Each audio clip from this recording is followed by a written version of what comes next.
Ladies and gentlemen, welcome to ReelTok episode 153. We are back for another great episode. I am Sad alongside Cam and Tyler. Seth, where is Seth this weekend? I actually don't know where Seth is or what he said. Scotland or something for Oasis and coming back from that. Right. Yeah. I knew he was at a concert. I don't know where. Yeah, I saw his stories. I was very jealous of that. That looked sick. But we got a good episode for you guys today. We got a couple of new releases. We're going to chat most prominently Zach Cregger's Weapons. We're also going to talk Together and more than likely, very briefly, Freakier Friday. And then, as always, we got our latest trailers, latest movie news. So we got good stuff for you guys today. Shout out to our executive producers, Mr. Stefan Niebrick, Stefan Johnson, and Cody Whitney, and Cole Beaver. Shout out to all of our patrons.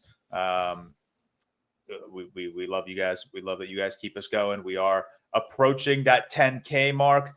So if you're listening to this podcast and for some reason you're not subscribed, hit that subscribe button on YouTube. I believe at the time of recording this, we're at 9.59, which is awesome.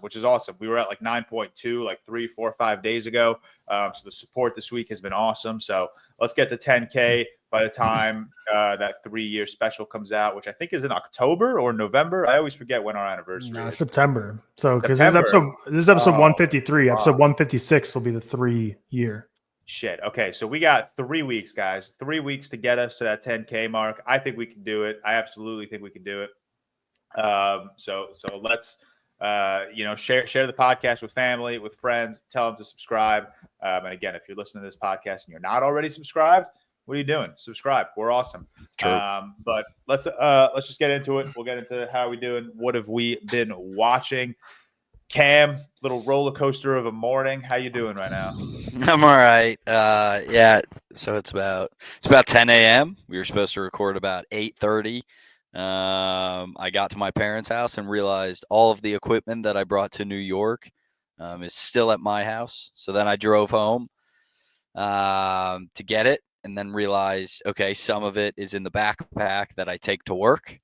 So that I don't have that. So I don't have a mic, or I have a mic, don't have a cable for the mic. I have my camera cable, but don't have my camera. And so you get this for today. I feel like if you guys ever see like on TikTok, that podcast, that's like that like fake podcast. That's like, we got to take the podcast equipment from the world. And it's kids in the corner. It's fucking hilarious. Yeah. Fucking hilarious. But I feel like them now. You sound fine. Okay. Move the mic a little bit away from your mouth. A little bit away. Is that better? Yeah, it's better. Was I screaming? You weren't screaming, but every so often you would say a word and it would just sound piercing. Okay. Yeah, so we'll hope my laptop from freshman year of college holds up. It's we'll see how this goes. I recorded the Patreon episode on it at my house the other day. So first look at the new house on the podcast, but it just cut in and out on Wi-Fi a little bit. I didn't have the headset or the mic at the time, so maybe this is a little bit better, but either way, it's fine. Been good. I've been off. So I was in Michigan 2 weeks ago, so that's why I missed last week's episode. So had a 2-week vacation, which was nice, like New York, then Michigan. I miss y'all already. New York was obviously a blast. Michigan was wonderful. It was like the perfect combination of a 2-week vacation of like New York was very fast paced and like moving, big city, got to get around, got to get on trains, stuff like that. And then Michigan is like middle of nowhere. No one's around. All I did for the 7 days was sit by the lake and just not do anything. So it was like the perfect order in which to do them. Like got to decompress a little bit. Then first week back to work was fine. Just kind of after 2 weeks, feel like I'm catching up every day, came back to like 1,000+ emails, that I had to get through, which is just never fun. Other than that, it's really just been a get back to society week. We kind of just been hanging out. There was like in like the town I live in, there was like a big like barbecue battle last night. And it was one of Emma's friends' birthdays on the 6th. So they celebrated last night. So I had the kids. So I took them to this like battle of the barbecue. And frankly, it was an overwhelming experience to be single dad for the night with 2 kids in a stroller, because like I kind of expected it, like it was a $10 entry. I don't know what I was expecting. I knew it was only a $10 entry, but I thought I'd just walk up to a booth, get some barbecue, walk up to another booth, maybe get some barbecue there, and then be done.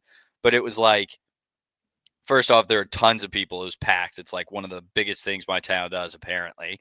And it's like probably 50 to 60 booths, and you just basically stand in line and go to every single booth and get like pulled pork you get like a small cup, like a Dixie cup or not even that, like a McDonald's fries or McDonald's ketchup where you put the ketchup in, like those small cups. You get basically that size of pulled pork from each booth, and then you're supposed to try them all.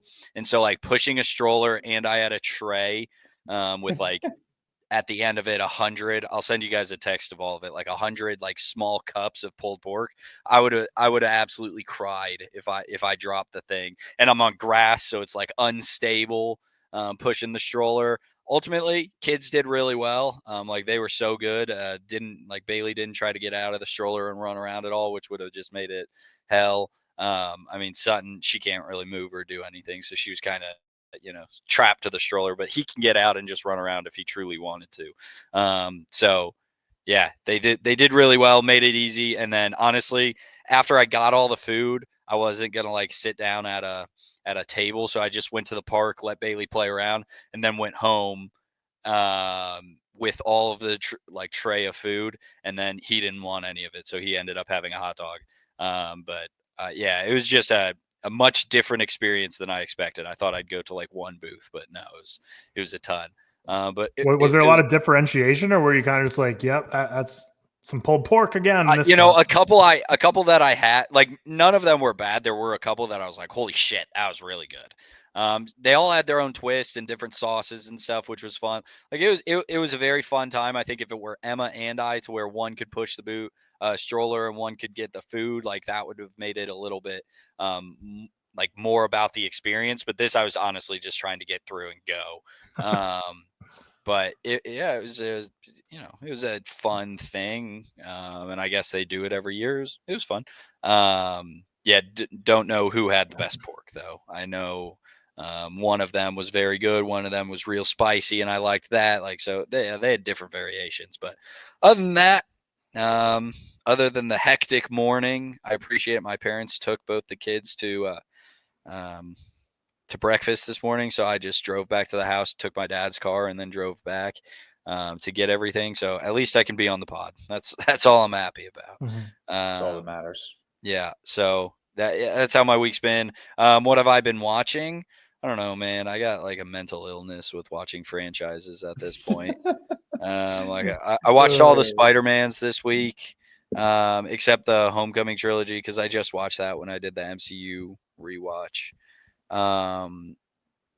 I watched Weapons, and I watched Under the Silver Lake. I did watch Freaky Friday. Couldn't get to the theater to watch Freakier Friday because, like I said, I had the kids yesterday and Emma went out.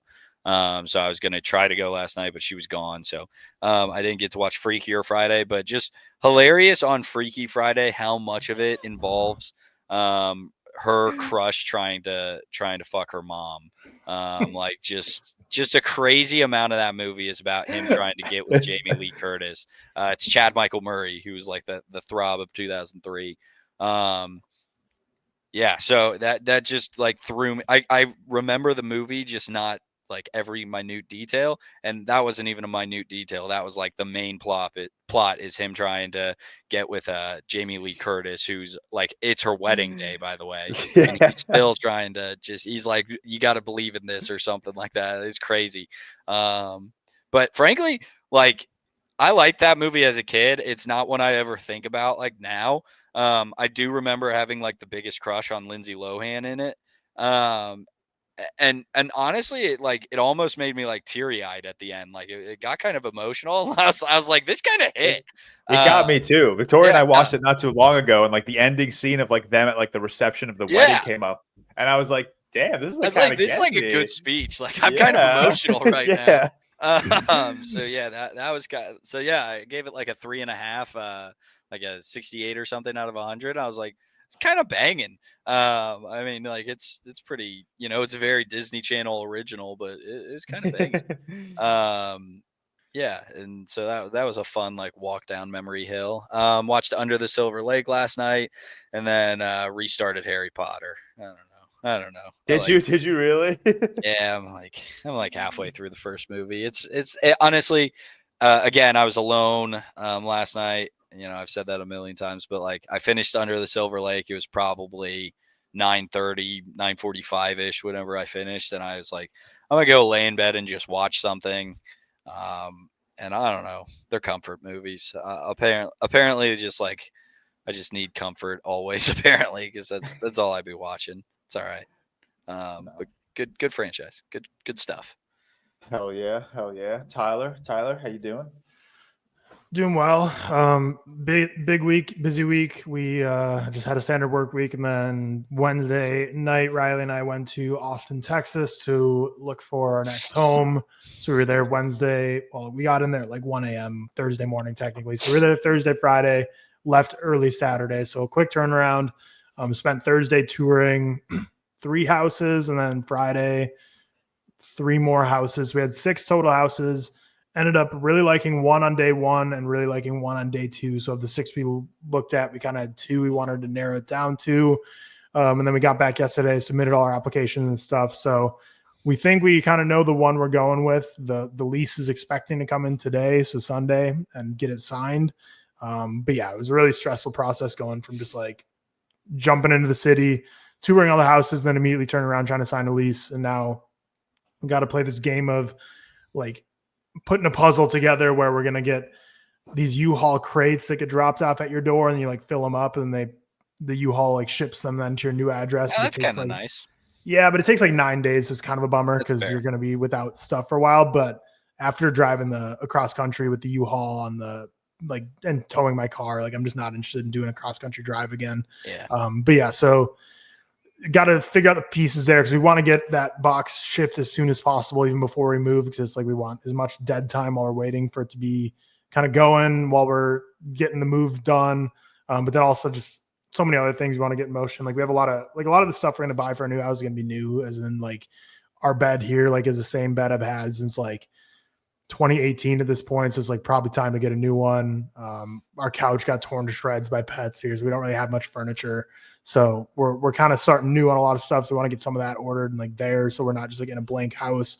But realistically, for the first like 7 days, I'm probably gonna have my computer, but no like desk or anything, because that has to be shipped in the U-Haul because I can't fit in like my car. So gonna probably just be like crisscross applesauce working on the floor or something and sleeping on just like a comforter on the floor of a hardwood floor for a while. So it's gonna be kind of rough getting it all set up, but we found out it's really liked. We're happy about it. We really love the Austin area. We had a great time there. So yeah, exciting. I think our lease is going to start on the 17th. So it's a week from today.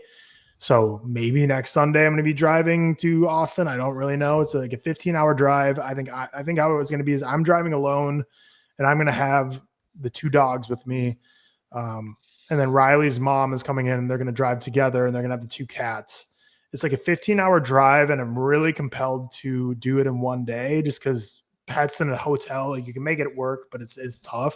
It's not fun. It's not fun. Drive to bang out in one go. Yeah, so because when I moved from Texas to Arizona, we had to do it in 2 days. I had my friend come with me, but that's because we were driving a U-Haul that was towing my car, and like the max you can go on that is like 55 miles per hour. So the Google Maps says like 14.5-hour drive, but because of you're going pretty much under the speed limit the whole time and always in the far right lane, it took like 17 hours. So you kind of had to split it up. But 15 hours, dogs are relatively easy. Like they're going to have to probably go out like 3-ish times during that. Yeah. So if I leave around like 4 a.m., account for like an hour extra for gas and stops, maybe we could be getting there, 8, 9 p.m. at night. So not ideal, but we're going to see. I might try and bang it out just because, yeah, again, hotels with pets is just brutal. But yeah, I'm excited to move to Austin. We loved it there. We always love it there. It's just going to be a good place for us. And we really like the house we got. So exciting stuff.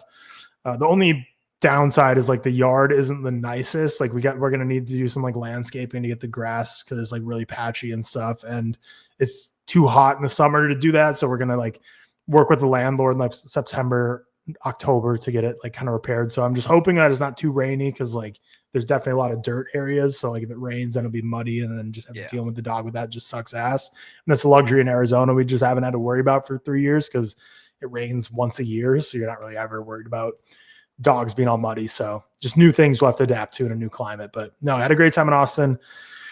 I don't even know. We really didn't do much other than tour houses. We got in super late Thursday morning. And then we right away in the morning had to go tour houses. We got back and kind of just chill because that was my birthday on Thursday. But we really didn't do anything for it. We just woke up and toured houses and then just chilled. And then the next day, same, touring more. But yeah, hopefully we can make things happen, make the move happen. Really pumped because the new address has Google Fiber connectivity, which is like the best internet you can get. So it'll really change the game on some stuff. But yeah, that was just kind of the week. Is the big thing with Austin. Got to figure out how to make the move work here in the coming week or so. So it's one of those things like, you know, Riley's understandably stressed out about it. I am too, if I'm being honest with myself, but like we have so many things with like the move and traveling. And then I'm also like getting a new job right now. And then also we have the wedding coming up where I'm like, so just like worry about the one thing in front of your face right now. And don't even let the like 7 things that come after it, like come in your mind. So like all I was focused on this past week was like traveling to Austin and touring these apartments or houses. And now all I'm focused on is moving to Austin the next week. I'm not even thinking about like all the furniture we have to get or whatever, and like how to get the house set up and the wedding planning we still have to do and shit. So I'm just like one thing after another. And right now, the one thing is this whole week is going to be backing up this house, cleaning up this house, driving 16 hours to Austin and moving. So it's nice that you can make the quick turnaround at least, and you don't have to like wait a month or something.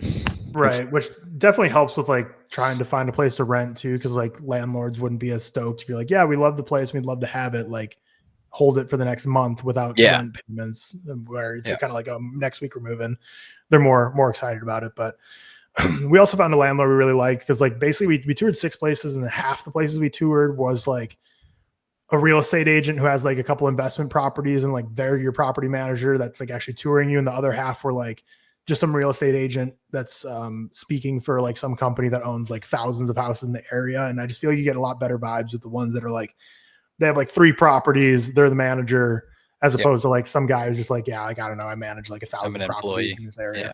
So we like our manager a lot. But yeah, that's been the week. This week again is gonna be insanely hectic. Still trying to figure out what my job is and still trying to just move cross country. But the grind on TikTok will never end. I'm trying to be just as committed as possible, trying to not, because every time I'm like, I can take a day off, it always ends up being like 2, 3, 4 days, and it just grows. And I feel like I'm just a big routine guy. So it's like doing everything I can to not break a routine is just essential. But now that I schedule posts ahead of time, it makes things so much easier. Like I just had a post go up an hour ago on TikTok, Instagram, and YouTube, my daily like guess the movie, but like I didn't do anything for that because it's just all scheduled. So all 3 platforms just post automatically, which is really nice. What have I been watching? On the plane ride to Austin, I watched Clint Eastwood's Richard Jewell, which is one of those movies that I don't know if I had seen. It's like some of it was so familiar to me, but I really don't think I'd ever seen the proper movie. But I actually really liked it. I really like Juror Number 2 as well. And I think a lot of the similar themes Clint Eastwood carries on between the two about his just ultimate distrust in the justice system and police, and like FBI and people just trying to frame people for their own benefit. But yeah, Paul Walter Hauser is like so impressive in this movie. Like immediately in my all-time conversation for like greatest biopic portrayal. He's like actually such a great actor. And he just does like bunch of dumb comedies. But he can plug and play really wherever. Like him and Richard Jewell, and then what is it, Blackbird? Dude, like he should Emmy winner performance. He's insane in that. Like, so I don't know. He just good for him. Like he's just a great actor. And then he's like, okay, every like 2 years I'll do something super committed, and then every 2 years I'll do a bunch of random comedy movies. He's got a good balance though. He like stuffs the paycheck while also at the end of the day, he's not like a big household name. So he's got to take those paycheck gigs a little more than other people because he's not getting the recognition he's deserved. I like him a lot in I think he's in I, Tonya, right? I like him a lot in Yeah. I, Yep. Tonya, yeah, and which isn't like pure comedy, but like he's comedic in it, so He's a just comedic works in it. character. Yeah. Yeah. But and Richard Jewell, man, he's so good at playing a character that pisses you off so much because like Yeah. you're kind of like the whole movie, you're kind of like Sam Rockwell's his lawyer, and like you're kind of like viewing through the lens of Sam Rockwell, where like you're kind of know shit's going wrong, and you're just rooting for justice to finally prevail. So you're like team Sam Rockwell, and then Richard Jewell is just this guy who's obsessed with like being like for the police and supporting like the government, the establishment, doing whatever he can to be compliant. So he just does so many things where you're like, dude, just stop, like putting yourself in this corner. And then the final end scene when they're at the diner, when Sam Rockwell like kind of tells them that they're officially no longer best game as a suspect, when John Hamm drops it off and he starts breaking down and crying. I'm like, man, dude, Paul Walter Hauser just got the sauce. He's good. But I mean, that's a perfect movie of character actors too, because John Hamm is an FBI agent. He's just such a perfect casting, and he's so hateable in that movie where you just want to punch him in the face the whole time. Same exact casting as him in Mad Men and then like Top Gun Maverick. Right, and he's so good at it every time. Good at it, yeah, exactly. And same with like Olivia Wilde being like this like seedy journalist who's like doing whatever she can to to break a case before anyone else and then release headlines. Like everyone's just, and also like I tweeted out like I love the movie trope of a lawyer who's down on his luck, has no leads, has no business, but he kind of gets a case of a lifetime dropped in his lap, and he, all of a sudden goes God mode, and that's Sam Rockwell in this. So really love Richard Jewell. My favorite movie I watched this week. On my birthday, we watched Circle, which I knew it was a movie I wasn't going to love.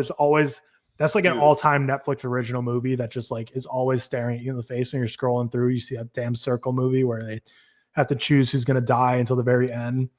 Very silly movie, ridiculous movie. I saw you log that movie, and it like literally it brought up like so many like weird nostalgic memories for me, because like when that movie first dropped on Netflix or whenever it came out long ago, I think it came out like 2016, 2015. So early days of Netflix originals. Early days of Netflix originals. I think I watched that movie like 3 times in 1 week because I was like that was like 17, 16, 18-year-old George, however old I was, just so like intrigued with this, like they're doing like their hands, they're voting, they're having these conversations. And then I went to rewatch the movie like maybe like a year and a half ago. And I was like, damn, this shit blows. Like I cannot believe there was a period in my life where I thought this was the sickest shit ever. Like the ending where like the guy, spoiler alert, where like the guy that like wins walks out, or the girl that wins, whoever wins walks out. Dude, like that shit blew my mind in 2015. What's hilarious too is that's like plot holes or whatever, but it's so funny because that plot hole appears in like within like one of the closest time frames ever of like them saying something and then within like 10 seconds completely going back on it. Because if you remember how he wins, he killed like, so there's did Cam does it spear? Okay, time out. I apologize. That was me. I didn't. So I'm logged into George still because we used my computer in New York. And so I didn't really know what these buttons were because I kind of forgot. I forgot I had control. I'll stop messing around. I forgot I had control of things. My mistake. But no, so like the end of the movie, again, spoilers for Circle, a bad movie in 2015, is like, so basically have to go one by one to kill people, and if you're the choose persons in the circle until your last person standing, and then like George mentioned, you realize like there's a bunch of these circle games going on, and the lone survivor kind of gets freed amongst the world. But it's like a guy versus pregnant girl is the final two, and he kills the pregnant woman, but the pregnant woman has a baby in her belly, so then it's like actually there's still 2 people left, the baby that's alive inside her belly versus him. So then he still is able to like then kill the baby with like a final plot twist. But basically, they kind of say immediately, they're like, oh, so like the baby is a person inside the body of the woman. So that's still a person alive. Immediately, 10 seconds after that, when he walks out as the winner, there's other pregnant women there. So I'm like, that's still 2 people then, based on what you just told us, that either the mom or the baby would have to choose between those final 2 and like kill someone. I don't know, maybe if the rule is like if they're on the same circle, square, whatever, that it doesn't count. But I was like, you just showed us 10 seconds prior that he killed the woman, and then he also had to kill the baby inside the woman, so only one could survive. And then we just see all these pregnant, like so many pregnant women walking out with baby, and like you just told us you can't do that. But yeah, just a dumb silly movie. But it's like it's one that I was entertained throughout. Like every second I was entertained and into the movie. But it's just such a bad movie. Then I watched Wes Craven's Red Eye. a movie that I can see why people would love it, because it's so campy, so silly, and in such a fun way. Cillian Murphy is so committed to being this like slasher villain, like hitman type guy, and Rachel McAdams is like the perfect kind of subject for him to prey on and kind of force her to do these things to accomplish his objective for his ultimate like crime boss overlord that's making him carry out this objective to pull out their ultimate mission. But it's like every moment, I think that half the time it's like the coolest, most fun, silly thing ever, where Wes Craven just going God mode, turning this crime thriller into like a genuine slasher movie. And then the other half is just like ridiculous silliness that I didn't really love. And it's a really short movie. It's like 80 minutes long, but I still I was watching this from my hotel room as Riley was already asleep. I still caught myself like checking how much time was left so often for a movie that's supposed to be so short. So that's always kind of a negative sign. So it was fine. I ended up at a 2.5. Plane ride home, watched Jumanji. Hadn't seen it in forever, like forever. And I never had nostalgia for it as a kid. Like I probably watched it once as a kid, maybe. Good movie. I always remembered in my mind, I thought that they got like sucked into a board game. I guess I didn't remember that it's like the board game That's comes the out new one. to. That's the new one. I mean, yeah, I kind of figured. I've watched the new one more recently, and I just figured it was more a beat for beat remake, as in the original also did that. But Robin Williams is great. I just thought the movie was fine, but then the very end, when he like reunites, they kind of go back in time to when they're kids and they reunite with the father. That shit got me on the plane. I was like crying on the plane when his dad's like, "Oh, how about, I have to go to this gala. Let's talk man to man when I get back." And then the kid's like, "How about father to son?" I'm like, damn, this is fucking heartbreaking right now. But good movie, heartwarming movie. Robin Williams, obviously one of the GOATs. Rest in peace. And then Weapons late last night. Almost watched Freakier Friday when I got home because I stayed up scrolling on my phone for like 3 hours. Yeah, it took me a while to sleep after that one. But yeah, I just ended up scrolling TikTok until I passed out against my will, just because I couldn't directly go to sleep after Weapons. But yeah, that's what I've been watching and how I've been doing. How about you, George? Hell yeah. I've been fine. First week back at work, post like the 2-weeker, and same story that Cam said. I came back to like thousands of emails. I came back to, it sucks when you come back from a 2-weeker, because like not only do you have to like rip through so many emails, but you're also being pulled into so many meetings with so many people like trying to catch you up on what you missed. And so many people don't have like, they don't care that you're swamped with other things. They just want like their thing to like make sure it's the top of my mind. So it was just a busy week of just being pulled in all sorts of directions at work. Believe it or not, considering it was like one of my busiest weeks at work, it was also like one of my busiest like movie watching weeks, which is like weird. I'm back. I'm trying to get more, letterbox logs going and try to check some things off my watch list. But yeah, it was a fine week. What did I do this week? I didn't do anything this week, honestly. I went to an early screening of Weapons. That was cool. I went to see Freakier Friday with Victoria. That was cool. I worked out with Liam yesterday. Always good to see him. Always good to get down to other Equinox locations around the city. But that's really it. I spent so much time walking yesterday. So every year in August, every Saturday of August, Park Avenue closes down to vehicles. So it's completely open to walking and biking. So it's like really cool. People set up tents for like their shops. So I walked from Flatiron all the way up to my apartment, which not a very long walk. But it was cool just to like walk like straight up Park Avenue and like see all the different neighborhoods of the city. And then, I walked over to the East River and then Central Park. So it was a really nice weekend of just like relaxing, even though we're recording this Sunday morning. So the weekend's not even over. I'm going to get back out and walk after we record this. But it was a really nice Saturday of just like waking up, sleeping in a little bit, working out, walking. I came home, I cleaned my apartment a little bit, and then I made dinner and I posted up and watched a couple of movies. So it's just a really nice, relaxing Saturday. Which I feel like is not something that Victoria and I have had a lot of this year. But besides that, I wish I had more. I wish I did more this week, but I didn't. It was just so much catching up to work, getting back into a gym routine after being away for 2 weeks. Feel so weak. It sucks. It's crazy. I say this all the time about the gym. It's crazy how long it takes to build yourself up, but then how quickly you could lose everything if you're like not working out for a long time. So like I was like, dude, I felt so weak this week at the gym. It was crazy. I felt so weak. And you're only gone from the gym for 2 weeks, but granted, those 2 weeks were full of drinking and wedding stuff and Century Pong. So put on a couple of LBs that I got to lose now. Century Pong, but it was good. Workout. Don't Century don't Pong. That's fair. That's fair. But yeah, it was a good week just getting back into like a work gym routine. What have I been watching? Where did I end off last week? I think I spoke The Amazing Spider-Man last week. So Predator, finally started my Predator watch. I have never seen any of the movies except for Prey, but I will also any of them. Yeah, kind of crazy. But I will. I like the first one. I like the first one with Schwarzenegger. I think it was really cool, really awesome, really fun. I like the second one too.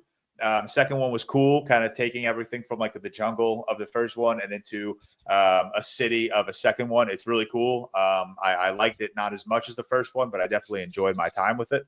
And that's all I've seen. I know Alien vs. Predator, I think, is the next in release timeline.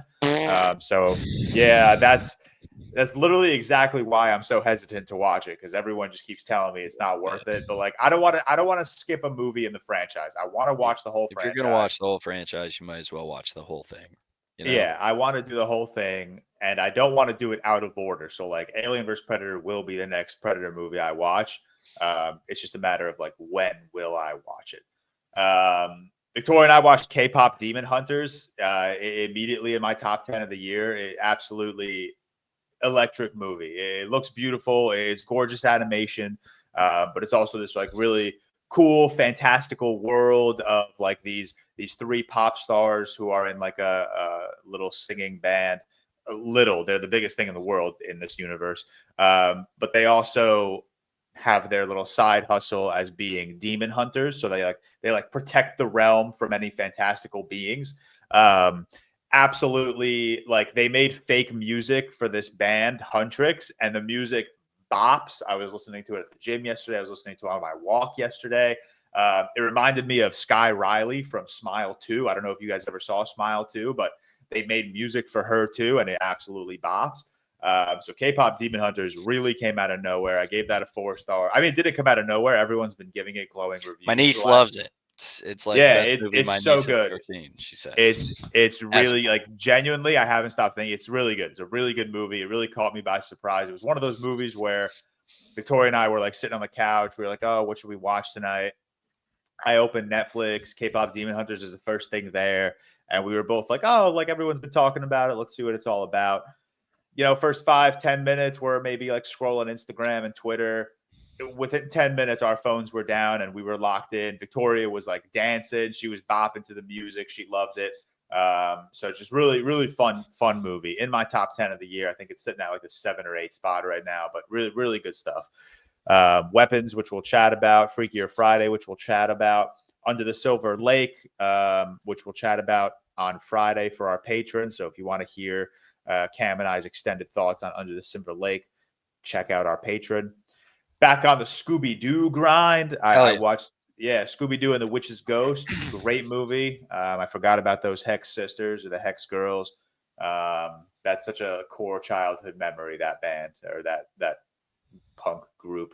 And then I watched Scooby-Doo, Frank and Creepy, another good one. And then spooky. So I always say like September is the start of like when I'm going to start watching horror movies. But my thing with horror movies is I'm not going to make Victoria watch them. So I need to take advantage of like days where I have the TV to myself, or when Victoria is like not in the apartment for a weekend. So this weekend and next weekend, Victoria is not going to be in the apartment. So I'm going to check off some horror spooky season watch list items. I watched Clown in the Cornfield. I started with a light watch. It was just like a stupid little slasher film. Came out this year. Nothing crazy. I wasn't in the mood to like commit to something that would really challenge me. Totally fine. 2.5 average. Poorly acted, but a ton of fun. And then I watched Valhalla Rising. When I was live on TikTok last week, a lot of people were throwing out Nicholas Winding Refn, or however you pronounce that last name. And a lot of people were like, yeah, watch Valhalla Rising. We think you'll really like it. And I did really like it. It was a really cool, really like scenic, slow burn movie with just an incredible Mads Mikkelsen performance. He says 0 words all movie, 0 words. And it was just really impressive what he's doing without any lines of dialogue. It's crazy.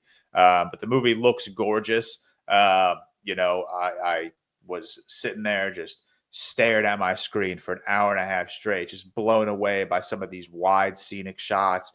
There's like a whole 20-minute period where these guys are on a boat and they're like engulfed in fog. And I was like, this looks like so scary, but so beautiful at the same time. And then the story itself is really cool.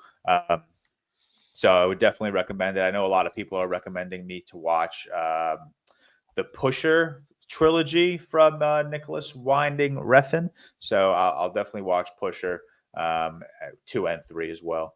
And then Spider-Man Homecoming, just after I watched Scooby-Doo yesterday, I wasn't in the mood to watch something that I actually had to pay attention to because I was like too busy editing a Get Ice Cream With Me vlog. So I threw on Spider-Man Homecoming in the background, and I like that movie, man. It's a good movie. I think it's the best of the Homecoming trilogy. I know I poop on the MCU a lot, but surprisingly, Homecoming for me is a movie that like genuinely holds up decently well. I think it has some awesome Spider-Man moments. I think the comedy and the high school vibes and aesthetic really land. I love Peter and Ned's relationship in this movie. I love Peter and May's relationship in this movie. I will say, and I think this is my biggest problem with Homecoming and Far From Home. I don't know if I love taking Peter out of New York. Like, I don't love when they're in DC. I don't love in Far From Home where they're just not in New York. Like, I think that's my biggest problem. Yeah. It's not like a problem. Like, it's not like I wasn't watching this movie and they get to DC and I'm like, oh, fuck this movie. I'm just watching Peter scale the Washington Monument and I'm like, this just doesn't look natural. Like, it doesn't look normal. Like, why is Spider-Man scaling the Washington Monument? As I rewatched them all, I'm obviously a Homecoming defender or just a home trilogy defender. But I have like lowered them a little bit because like as I rewatch the others, like even the TASMs, like not just like the sense of New York necessarily, but like the sense of community. Much better in the other trilogy franchises. Exactly. Yeah. And I think here's a take. People are really high on Spider-Man 3 these days, it feels. Still a jumbled mess of a movie, but also no like New York community in that one. So something they do really well in Spider-Man 1 and 2. In 3, nothing really, like no scenes of him like working with the community or like helping a person out specifically. Just him making out with Gwen Stacy when he's dating MJ. It's goofy movie. But yeah, like I think they try to with like the hot dog guy who is played by that actor in Severance, right? Like they try to do some things. I think that's something they lose. And man, did you see the minute long behind the scenes of Spider-Man Brand New Day today, George? Yeah, I did. Yeah, I just watched it before we hopped on. Dude, they've got I'm telling you, they've got a heater and they know it. They know I really like, first of all, this might be a stupid thing on my part. Do you want to talk this now or do we want to save this for our news section? Because this is in the news section. Let's just talk it now. Fuck yeah, it. bring it up. I thought Brand New Day was gonna be Peter, I didn't know he was gonna be like I didn't know MJ and Ned were gonna be in this movie. I thought he was gonna be in like college, brand new life, or working as a reporter, brand new life. Like, yeah, I mean, they were confirmed a while ago, but I understand what you're saying. I think they have a limited or a more limited role, like Ned especially. I think they'll still try to keep – if I had to guess, I'm guessing the next 3 movies will still try to keep the Tom and Zendaya, connection going. You don't think they're going to introduce Gwen? I mean, they might. I'm just saying I think ultimately it will be like Tom and Zendaya, like MJ and Peter. Yeah. How much of it in this next movie, I'm not sure. But I think Ned specifically will have like a more reduced role, and then maybe like Zendaya has like a fairly reduced role, but like she's like still the love interest, like just getting back to that maybe. Yeah. I think it's resetting it as much as they can, I feel like, while still keeping I gotta give it to Tom Holland. He's coming off of the Odyssey, and then he's got to go film Spider-Man, and he clearly doesn't want to be doing Spider-Man. I so disagree. I so disagree. No, I think he loves it. I think he enjoys it, but I think he's so over this character, and I don't know. I disagree so hard. I don't know. I think that might be worse than your what did you get hate for? I think that's worse than your Superman take, George. No way. I think that's so. I think he's so excited to be there. I think he really enjoys his character. I mean, like, yeah, I can understand the character, but I think he's recording his 4th film. There's so much chatter about the trajectories of like his career. He also like just I feel like he just doesn't care to act, though, to be fair. Like, I don't think he likes acting as much as he likes a million other things. Yeah, like, the dude just wants to play golf and make his fake beer company, or his like alcoholless beer company. Like, he's just, I think he's just happy to be. Listen, all I'm saying is like, listen, maybe he does enjoy playing. I'm sure he does enjoy playing Spider-Man, but like the last couple of years, it's Tom Holland, Timothée Chalamet, and the trajectories of their career have been so wildly different. And now Tom Holland finally, I think he's absolutely thinking about that. But now he finally is in he's not only in a Christopher Nolan movie, he's in the Christopher Nolan movie. He is the main character, assuming that this movie is going to be from the POV of Telemachus. And once he's done filming the Odyssey, what does he have to do? He's got to go throw spandex on and go, play dress up for a Marvel movie. Like, I don't think he's excited to be there. I just don't. You are not talking. I can't hear you. He can't defend himself. Love it. He can't defend it. I'm right. I win that argument. Yeah, he's gone. He's cooked. That's so tough to see. All right. Well, we'll move on from Spider-Man Brand New Day. We'll talk more about that in the news portion. But let's move on to our. Am I the only one that saw Freakier Friday? Because if so, then let me talk about that really quickly. Together as well as you the only one who saw those. Okay, let me yap about Freakier Friday real quick, and then we'll yap about weapons. So very, very quickly on Freakier Friday. Hello? Oh my God! Hi. Am I back? Yeah, you're back. But George is talking Freakier Friday now. Yeah, I know. Yeah. You lost that round, but I'll come. No, you lost that round. You lost that round. I win. Freakier Friday. Well, I hate when you guys put me on the big screen. We'll jump back to Freaky. Yeah, I appreciate that. We'll jump back to Freaky Friday. Believe it or not, I only saw Freaky Friday for the first time in March. It was one of those movies where like Victoria and I were talking about, and I had like just casually dropped, I've never seen Freaky Friday. And she literally looked at me like I stabbed 10 people. That also recently happened with Step It Up. I told Victoria, she found out that I've never seen Step It Up. And it looked like she thought I committed vehicular manslaughter. It was unbelievable. So we watched Freaky Friday a couple months ago in preparation for Freakier Friday. I liked Freaky Friday. I'm not going to lie. I gave it a 3.5. I have no nostalgic attachment to this movie. Obviously, I didn't like grow up with it. So to come out of it as positively as I did, that was a real stunner. But like Cam said, like it really hit me emotionally at the end. The whole sequence at the end of Freaky Friday when they're in the reception hall of the wedding and they're just kind of going back and forth. It's a beautiful speech. I love it. I love things with mothers in movies. I have a great relationship with my mom. I love my mom a lot. So I love seeing, maternal relationships flourish in film. And the ending of Freaky Friday was just beautiful in that context. I think the movie was also hilarious, but we're not going to harp on Freaky Friday. We're going to move over to Freakier Friday. I came out of Freakier Friday more neutral. I'm seeing a lot of, it's a very, I guess, polarizing movie, but like, who cares if a movie like Freakier Friday is polarizing?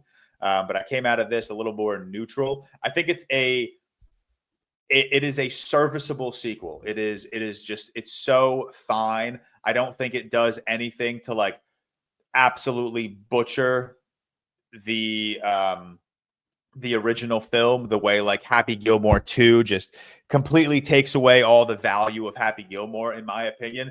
Freakier Friday doesn't do that. I think it is absolutely serviceable, good for a few laughs, good for a couple of heartwarming moments. You're bringing back a lot of the original cast: Lindsay Lohan, Jamie Lee Curtis. You're even bringing back the heartthrob Chad Michael Murray, who still trying to fuck Jamie Lee Curtis in this movie, which is absolutely hilarious. And then at the very end, he has his own girlfriend who is like another older woman. And there's a very funny interaction between like Chad Michael Murray's character and Jamie Lee Curtis's character when he introduces Jamie Lee Curtis's character to his new girlfriend. So there are like genuinely moments in this movie that like had me chuckling. They bring up Facebook as like a old person database, which I thought was very funny. I know we poop on Jamie Lee Curtis a lot.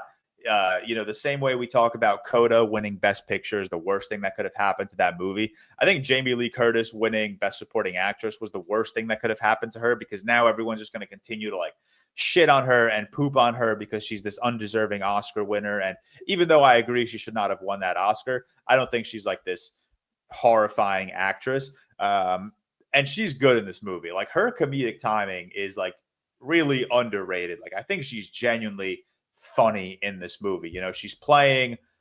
So I don't know. I never saw a trailer to Freakier Friday, so I don't know what's considered a spoiler or not. So it's Freakier Friday. I don't really care about spoiling it.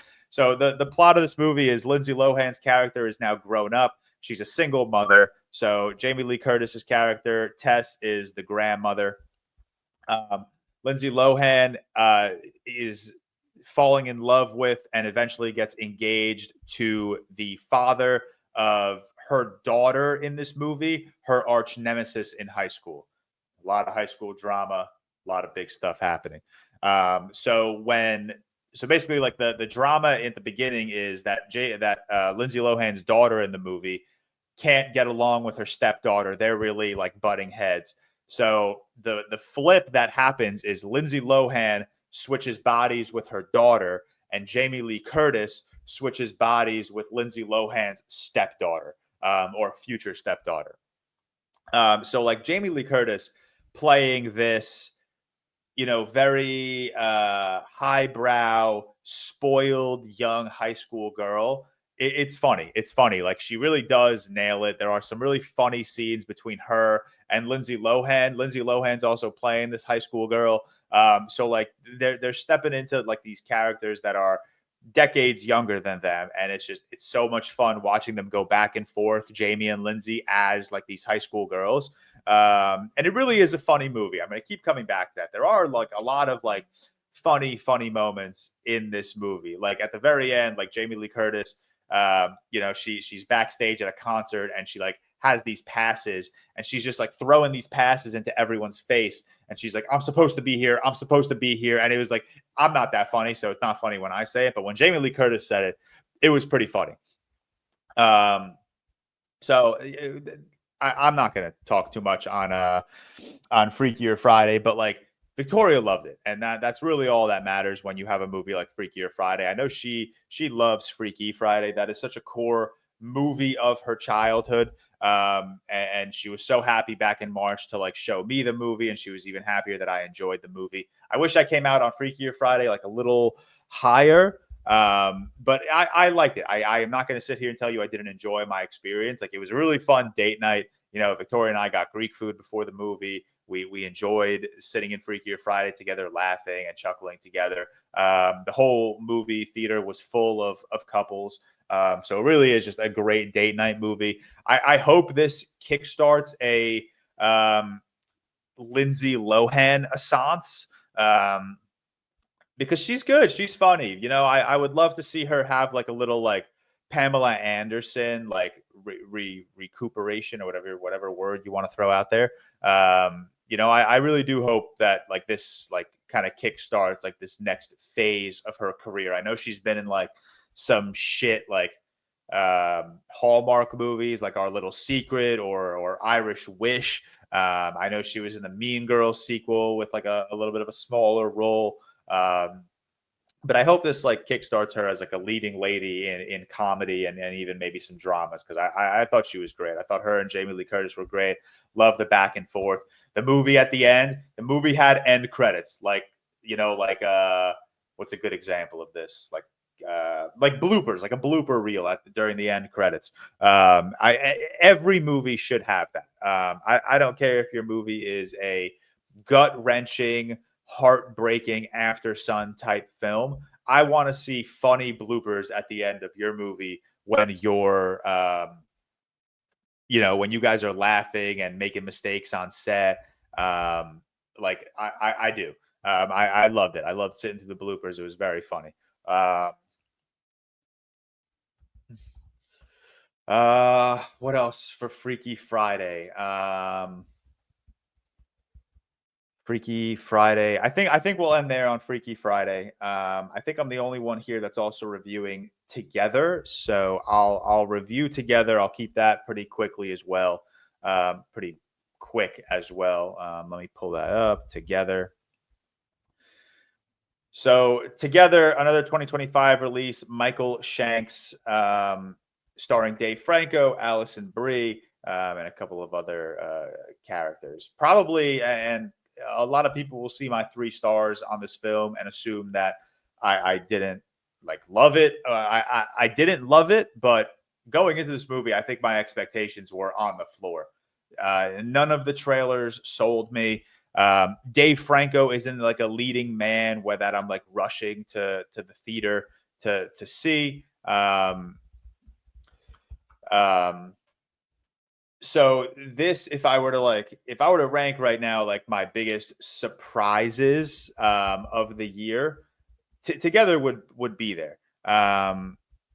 It really, the trailers promised gross, the trailers promised grotesque, and that is more or less what you get. There are some disgusting moments in this movie. This is a movie that is carried by sound design. Like, you really hear like the bones cracking. You really hear like when their skin is together and they're separating, you really hear it like rip and stretch, and it's fucking disgusting. Like, genuinely, like, this movie thrives on sound design. And if I'm going to highly praise one aspect of this film, the sound design is that area of praise. Like, it really is gross. You saw it in the trailer. Their like arms get stuck together and then they have to like saw it. It's disgusting. Like, you're hearing everything and then you're obviously seeing everything. And it's so well done in the sound design department. And that's probably the biggest praise that I can give this movie. I will also say, much funnier movie than I anticipated. Like, truly, like, there were some one-liners that really got me. There were some like cuts that really got me. I just talked about it again, but I'll mention it again. Like the scene where their forearms are like together and they're cutting through it. The scene, the saw starts, it hits their skin, you see them scream, and then the thing cuts immediately to them sitting on the floor with their arms wrapped and they're like eating food. And like my theater was chuckling. It was a really funny experience. Surprisingly, it's not like it's not a movie. Obviously, horror movies nowadays are going to thrive off of marketing their movie as the latest and grossest movie you'll see. Or in the case of like Weapons, this is the scariest movie of the decade. And then you go into these movies and you're laughing and you're surprised that you're laughing. But this movie wasn't marketed in any way as being a comedy. And it did end up being like one of the funnier movies of the year, or one of the funnier horror movies that I've seen lately. Like, I really did enjoy my time with this. I'm still not convinced Dave Franco is a leading man, and I wish I could be more convinced of that. My favorite performances of him are all in supporting roles. 21 Jump Street, Love Lies Bleeding, he's great in. Now You See Me, he's great in. Neighbors, he's great in. What else does he support in? I don't know, but I'm not convinced. I'm not convinced Dave Franco is a leading man. I think he's an all-time supporting character right now, particularly in comedy. So I'm excited to see him like stretch a little bit of his acting prowess and throw together this cool horror movie with Allison Brie, who I stupidly didn't know were married until after I saw the movie. Because another thing I'm going to praise is that chemistry between the two of them, because the movie does revolve around like this relationship that's shattering might be the wrong word. This movie does revolve around this relationship that's in just like a very testy period of their life. Like, they're moving. He's giving up his rock career for her, but he's trying to like hold on to it. She's not happy in the relationship. She's not happy with their sex life in their relationship. And they play that couple who's just at odds very, very well. And one of the first praises I gave this movie when I first watched it was their chemistry. Their chemistry is great. Like their back and forth is fun. The banter is fun. The banter is clever. Even moments where they're like just enjoying their company and they're not talking about the drama. It's very awesome. It's very wholesome. It's very natural. The moments of comedy, I think they bounce off of each other really, really nicely. So a lot of surprises coming out of this movie, particularly the comedy. There are things that hold this movie back. I know I still give it a 3-star, and I've explained this before. Like my rating scale right now, 2.5 is like an average movie for me that I likely just won't rewatch. 3 is an average movie for me that I'll probably throw on another time just to like really gather my thoughts. And I do want to rewatch Together. One because I know Victoria wants to watch it, so I likely will watch it with her. But 2, I just want to dial into a couple of my thoughts. I think it was a little obvious where they were heading with this movie. There's one moment in particular. This is a spoiler, so if you haven't seen Together, bounce forward or check the timestamps below, because this will be a spoiler, and we'll kind of talk spoilers a little bit going forward, but not too long. I'm not going to spend too much time on Together. Allison Brie's character goes to her neighbor, and at that point, her neighbor was a school teacher who works with Allison Brie's character. And something was a little off with him all movie. He was a little too inviting. He was a little too just like there. Like there were moments where he popped up and I'm like, why is he here? Like, he's comforting Allison Brie's character, but it's like in a weird way. And then there's one moment where Allison Brie and Dave Franco get into an argument, and she goes to his house and she rings the doorbell. And the doorbell is like the same bell that is in the church. And this happens fairly early on in the movie. And it takes everything out of this movie, because in that moment, I thought to myself, okay, that's the bad guy. Like that's the dude who is together with someone else in one body. And it was just, I always hate to call horror movies or any movie really predictable, because I hate to like come off snobby or snotty or pretentious, but there are certain moments in horror where I'm just like, that's a little too predictable. Like it happened in Hard Eyes, Hard Eyes, that slasher that came out this year, a little too predictable. There are certain moments in horror that kind of remove me from the fact that every ounce of ambiguity that this film was carrying up until that point is just flushed away because of that one minor detail that they had to add. But it didn't take anything away from like the narrative of the film. Like I was still intrigued as to where we were heading. There's still like this like intriguing like notion throughout this film where it's like, how are they going to stop this? Like, how are they going to like stop coming together? And then the together scenes, like they keep getting like weirder and weirder. Like the sequence of them, and you saw it briefly in the trailer, but the sequence of them coming out of their different rooms and like being forcibly like moved towards each other in the hallway, that's some good physical acting. Like Allison Brie and Dave Franco were doing some physical acting in this movie that I didn't expect from either of them. And then by the time you get to the end of it, you're like full blown body horror. Dave Franco is in this cave that he's been in several times in this movie, but at the end you see like a bunch of like this one being of like together that like I think didn't work. I didn't really understand that part of like who that person was. I think it was just another couple that was in the middle of their togetherness. But yeah, and then we'll wrap it up by talking about like the final couple of minutes. That's where the movie for me kind of derails itself. There's a sequence in this movie where they realize the only way to stop this is by one of them dying. Like if one of them's dead, they're not going to like come together. So this is really emotional scene where Alison Brie's character dies, or you think she dies. And I wish the movie had ended there. I wish the movie had ended with Alison Brie's character dying and Dave Frank, or one of them dying, and the other one like living with that like guilt. But then you get into like this whole like 5, 6, 7 minute final sequence of this movie where he saves her life somehow, and they just accept the together and they become one. And then her parents show up for brunch and the door opens and it's like one body, but it's the two of them together. And it's like, it's very jarring to look at. That like genuinely ruined my experience of this movie, which is why I think this movie's sitting at a 3-star and not like a 3.5 or a 4-star for me. But overall, I really was pleased with this experience. Like I didn't expect to laugh as much as I did in this movie. I didn't expect the sound design to go as crazy as it did in this movie. I do like Dave Franco and Alison Brie. I like them back and forth. I like them together. I'm not convinced that either of them is a leading person in a film.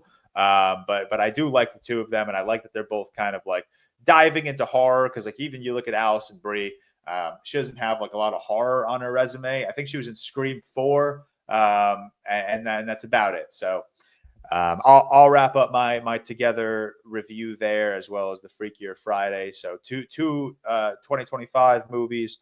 Together I gave a 3-star. Freakier Friday is not a movie I'm going to rate. I threw a hard on it. I had a great time with it. That movie was exactly what it needed to be. Together makes a couple of decisions here and there that kind of lose me and kind of remove my overall like attachment to this film. But nonetheless, two good experiences coming out of 2025. Nothing that's going to like shatter or really shake up my top 10 right now. But yeah, that'll wrap up. Let me text the boys. Oh, they're back already. Hello, gentlemen. Good Yo, work. Good work appreciate sharing the that. pod for those 2 reviews. Yeah, they were quick reviews. There's nothing special there. Yeah, we need Cam Walsh 27 back here. Yeah, we'll get Cam Walsh 27. There's Cam Walsh 27. I realized I'm signed into Tyler's account because my so we have picture the went double to Tyler. profile picture. Yeah, right. I was gonna say. Guess what the snack I went and got is? Jesus. Pulled pork. Nope, it's related to a movie we're watching. Soup. Yeah, I saw is it really? I saw it in my parents' pantry. I was like, I'll make some chicken noodle soup. Yeah. I haven't had it I haven't had just like canned chicken noodle soup in a long while, I'll admit. The movie made me think about it. So there we go. All right, there we go. Yeah, so that'll lead that soup convo will lead us into weapons. Bad podcasting. I don't have the weapons profile open. Give me a second. Weapons is the sophomore feature from director Zach Cregger, and his first film was Barbarian. Last night at 2:17 a.m., every children from Miss Gandy's class woke up, got out of bed, went downstairs, opened the front door, walked into the dark, and they never came back. When all but one child from the same class mysteriously vanished on the same night at exactly the same time, a community is left questioning who or what is behind their disappearance. We'll start from the bottom. So I think Tyler was the lowest on this film at a 3-star, and you also saw it more recently, so that's probably also a good place to start. Tyler, we'll start obviously spoiler free. Movie stars Julia Garner, Josh Brolin, Alden Ehrenreich, Benedict Wong, Amy Madigan. Any other important names I missed? No. Tyler, take it away. Spoiler free. Yeah, definitely really fresh in the mind. It's been less than 12 hours since my showing started because I watched it. My show time was 8:10 last night, so we're just under 12 hours since I saw it. So yeah, this is one that I know George has said this before multiple times when he's reviewed movies on this pod, where he's like, I'm kind of more here to, I really want to sit back and kind of hear what you guys thought and loved about it. I mean, I'm still going to give my thoughts because I have a lot of takes about this movie, but I kind of walked away from it. I guess I would say I walked away from disappointed, especially like when you consider Seth was also up there at like a 4.5. I still lean positively. I give it a 3-star. I just walked away a little bummed. It definitely scared me. So for sure, a lot of people, obviously the early reaction was saying it's it's more comedy than horror. And yeah, it has its moments where there's a lot of comedic moments and elements in this movie for sure, but certainly jump scares and certainly a lot of dread and on the edge of your seat suspense as you're slowly moving through dark corners.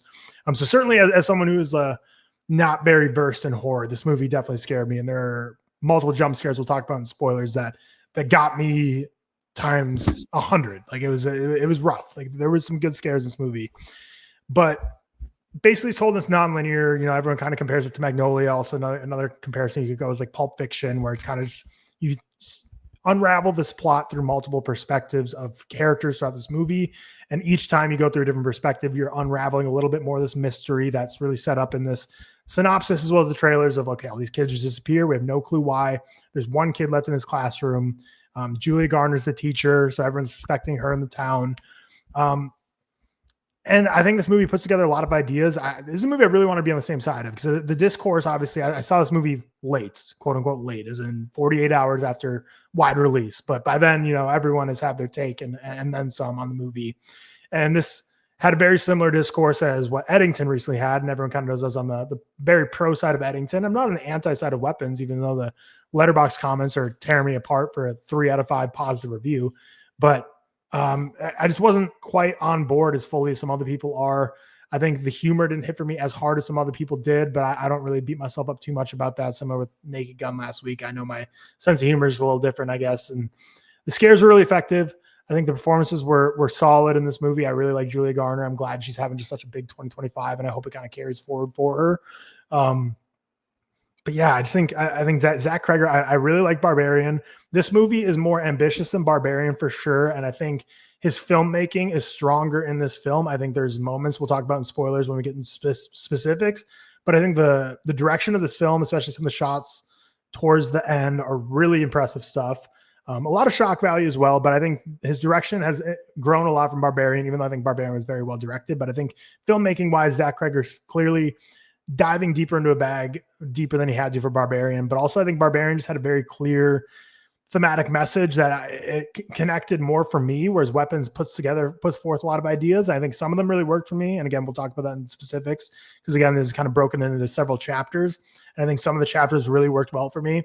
Some of them not so much. But ultimately, at the end of the day, when there's a lot of ideas this movie brought forward that I liked, I had a general good time, entertaining time watching the movie, and I was on the edge of my seat. But when the final act came, as balls to the wall crazy as it is, and I had fun with it for what it was, I just kind of left being like, I don't get it. I don't get the whole coming together. I don't get the whole conclusion. I don't get that final 20 minutes. It just didn't land for me. Didn't stick the landing. It's a movie that I already know I want to rewatch. I knew that pretty much immediately after leaving the theater, as most movies are that are told in this chapter-based perspective, where you kind of uncover more as it goes on. And once you kind of know where it goes to at the end, I think you'll learn more by going back and seeing these various perspectives building up to the ultimate conclusion. But yeah, I'm trying to be really careful with my tongue here. I'm straying away from as much specifics as possible. I think spoiler discussion will be when we can get into more discussion on what I liked, what I didn't like. But for now, I'll basically say I had a good time in this movie. It was effective in scaring me. The performances are strong. I think Zach Cregger has a strong eye. But I think this movie, to me, just seemed a little bit too ambitious for what it came to at the end, to where I was just a little disappointed and underwhelmed in the ending. Still lean positive, 3 out of 5. And like George said in his Together review, I guess that's kind of perfect for why I'm at a 3 out of 5 instead of 2.5 out of 5. I'm probably right in the middle of my score, but I definitely want to rewatch this to kind of solidify some thoughts on it. So I'm going to land at a 3 out of 5 right now. But a little disappointed because I know a lot of people, a lot of my mutuals really love it, and especially Seth at 4.5. But yeah, again, this is one I want to definitely hear you guys talk about it a lot as well, and kind of get what you loved about it and hear some other perspectives. Because again, it's fresh in my mind. So I watched it 12 hours ago, but that also means like I got home, scrolled TikTok because I couldn't fall asleep, and I didn't really get to read much reviews or read any analysis. So I don't really, both the negative and positive side, I'm not up to speed on what is like the big things people are loving and what the big things people are hating. So 3 out of 5 for now. Hell yeah. Cam, we'll move over to you. Believe you're at a 4 out of 5, which is very surprising. Yeah, I enjoyed this, a lot. I don't disagree with Tyler. Like I almost felt like the ending was a little flat, even though like it is kind of batshit crazy. Like I don't know what I was fully expecting. So like I was leaning higher before the ending. But this is a very hard one to talk about non-spoiler wise because it is non-linear. You almost like in the first story, which revolves around Jennifer Garner's character. You almost get to the point of the ending and then you cut back and then you get to the point of the ending with a different character cut back. So I actually really enjoyed the non-linear storytelling of this. Like it's very original and obviously non-linear is not original, but it's a very original and fun like way of telling this story rather than, a cookie cutter outline that you normally get in 98% of the movies made these days. So I appreciate like the originality of this, like original horror this year is just doing so well. And also I'm like glad it performs so well. Especially like at the box office. Like I looked it up before this to see if Freakier Friday or Weapons was doing better this weekend, and it is Weapons making some more money. So that, brings me some hope for humanity. Even though I am like obviously the franchise guy, I also, we should be able to make some original stories and not have everything be legacy sequels, right? So like Zach Cregger is very clearly leading this charge. It feels 2 original horror stories that he's come up with, like, and now he's writing like an original DC story. So I think that's like fun, like putting your own twist on like different universes is fun. So I appreciate him doing that. This movie wise, I had a great time with it. I think top to bottom performances were great. The villain of the story, which honestly, I don't remember like watching trailers of this. So I don't know if I even did, mostly because I was probably scared of them. But like, I don't remember. Did they reveal the villain in the trailers? Okay. Yeah. So I'm glad I didn't really say anything. Like the villain of this is like one of the best performances this year. I think. Julia Garner's great. Josh Brolin's great. Benedict Wong. I feel like Benedict Wong does a lot of similar things in almost every movie, but I think he's wonderful in this. All the kids were good. Who is that actor who was in like I need to find it. I need to find the like heroin Austin addicts. Abrams. Austin Abrams, yeah. Thank you. He was so funny in this thing, man. He was absolutely hilarious in this. Yeah, he was in Do Revenge that I watched. Goofy movie, but honestly not that horrible. Yeah, I really enjoyed it. Very much a movie. Like honestly, going into this thing, I was like, I'm never gonna watch this again, so it's fine because I'm terrified of everything. And frankly, like it's been harder to fall asleep the last couple days, and especially like at. So I tweeted this, but like Bailey gets out of bed and he'll just walk in our room, like like he doesn't put himself back to sleep. So like he'll come to our room and he won't like cry or yell or be upset that we're like not awake. He'll just kind of wait for us to wake up and then have us walk him back into his room, lay down with him for a second, and then he'll go back to bed. He's done this for the last like year, and it's not every night. It's just randomly. Like he did it the night I watched Weapons, and I was like, all right, man, enough. That's too much. So yeah, that was unfortunate, but and then also like having to get up with Sutton in the middle of the night at like 3 a.m., like go make her a bottle and then go in her dark room. And all I'm using is like my flat phone camera, or not my phone camera, but my phone screen, not the flashlight to make it too bright, but just like kind of a little brightness to get in there.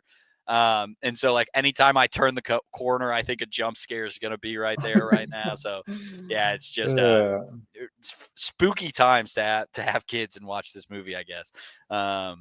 But like really, really a fun time at the theater, I thought. I really enjoyed it. I thought that ending, like I said, fell a little flat for me. Some of the camera work, a lot of it is POV shaky cams at moments, like people running, people moving. I was getting nauseous for a minute there. Didn't love it, but again, it's trying to do something different, a little inventive. So I appreciate that. It just, I think they do it so much, it doesn't always work. And then I do think how many times it goes nonlinear. I think it's like 6 or maybe 7 times. It sometimes pulls you out, right? Because you get to the end, you're back to the start. You get to the end, you're back to the start. You get to the end, back to the start. So like it sometimes pulls you out, but they all have their like horror moments, comedy moments. I think the way it blends the horror and comedy really works. And I think it's the same as Barbarian. Yeah, and some of the jump scares just are oh man, they're good. They're good jump scares. Some like jump scares are pretty like hard to do, right? You know it's going to get you to jump even if they're not very good, I feel like they're coming, but some of these like one happens and then you're like, okay, I'm done, and then another happens and it gets you. But yeah, some really good scares in this one. And it helps me when I got my eyes clinched a little. I don't know exactly what's happening, so like it pops up and then I'm like freaking out. So it's all good. Hell yeah. Yeah, I love this. I had such an awesome theater experience. I was sitting next to the two jumpiest human beings of all time. Like every time a jump scare or any sort of scare happened, I shit you not, these two people like levitated like a foot out of their chair. The people behind us were like losing it. They're like freaking out. It was just funny. Like there are so many like horror. Like I'll always say I'd prefer to watch a horror movie in the comfort of my own apartment, like close the blinds, dark. Like it's just like I think it's a better like horror aesthetic. But like movie like Weapons is just like the perfect like horror blockbuster in my mind, where it's just like such an awesome like fun 2 hours or however long this movie is. It's just collective fun of horror. Like everyone's scared, everyone's like, oh fuck, don't go in there, blah blah blah. Everyone's jumping, everyone's laughing. This is like I love so much in horror. I really do. Like I could sit down and watch the slashers of the 80s and love them. I could watch The Thing and Alien and more science fiction horror and I could love them. I could watch more psychological horror like Rob Zombie's Halloween 2 or Longlegs and I could love them. There are just so many like corners of horror that I absolutely love, and this is just the perfect example of one of those corners. Like I love a good blockbuster horror movie. I love it. I love the experience I had at this movie. I can't wait. I'm seeing it again on Tuesday or Wednesday. And I'm really excited. I'm going with Rob, not AI generated Rob. So I'm really excited to see it again. I love Rob, by the way. I didn't get to I say know that. Rob loves you, man. Rob loves you. Rob. What a fella. Yeah. Rob's a great fella. I love Rob too. And the other day he watched what did he watch the other day that made me want to watch it? Oh shit, I'll have to look. But he logged something so random the other day that I need to watch now. All right, you figure that out. But the movie itself, beyond the experience, I thought was just absolutely awesome. I love the chaptered approach. Every single time a new title card popped up on that screen, I leaned forward, I locked in. I was like, oh, here we go. We're gonna get a new POV. We're gonna uncover some more information. I think it doesn't only like build awesome suspense with each non-linear title card popping up, but this movie is loosely about Zach Cregger and the loss of his best friend. So it's not only about his trauma and his grief, but he takes it and he puts it into like a collective within a community. And I think every single chapter of this movie, you kind of just see how everyone is dealing with trauma differently in a community. And I just think it's awesome. I think this is like a layer of emotion in this film that I didn't necessarily expect. I know the trailer, one of the trailers that I really liked opens up with the police chief, like talking to the father and saying like, God forbid I was in your position, I would also be, asking this many questions. So like you knew there was going to be like that level of emotion with like the parents grieving their children gone. But it just goes so much deeper than that. And then, you read about Zach Cregger and losing his friend back in 2021 and how this movie is basically like, like it's basically like his like way to like honor that friendship and just commemorate his friend. And I just think it adds like this very beautiful layer to this film. I love, like Cam said, I'll keep this area like very spoiler free. I love the performances. I think Julia Garner's awesome. I love seeing her in horror. She's really vulnerable. She's really suspicious throughout this entire movie, and I like that she goes from she goes from grief-ridden teacher who's being harassed to detective alongside Josh Brolin, who's also playing like this giving this really raw and like grief-stricken performance, which I really like. And then the whole supporting cast. This is my Weapons hot take. I don't think me loving Weapons as much as I do is a hot take, considering it has like a 3.9 or a 4.0 average on Letterboxd. Amy Madigan, who plays the aunt in this movie, she's my pick for best supporting actress right now. Like, she is so, I'll take her over Jodie Comer in 28 Years Later. I'll take her over all of the supporting ladies and Sinners. Every time she was on screen, I was so unbelievably uncomfortable.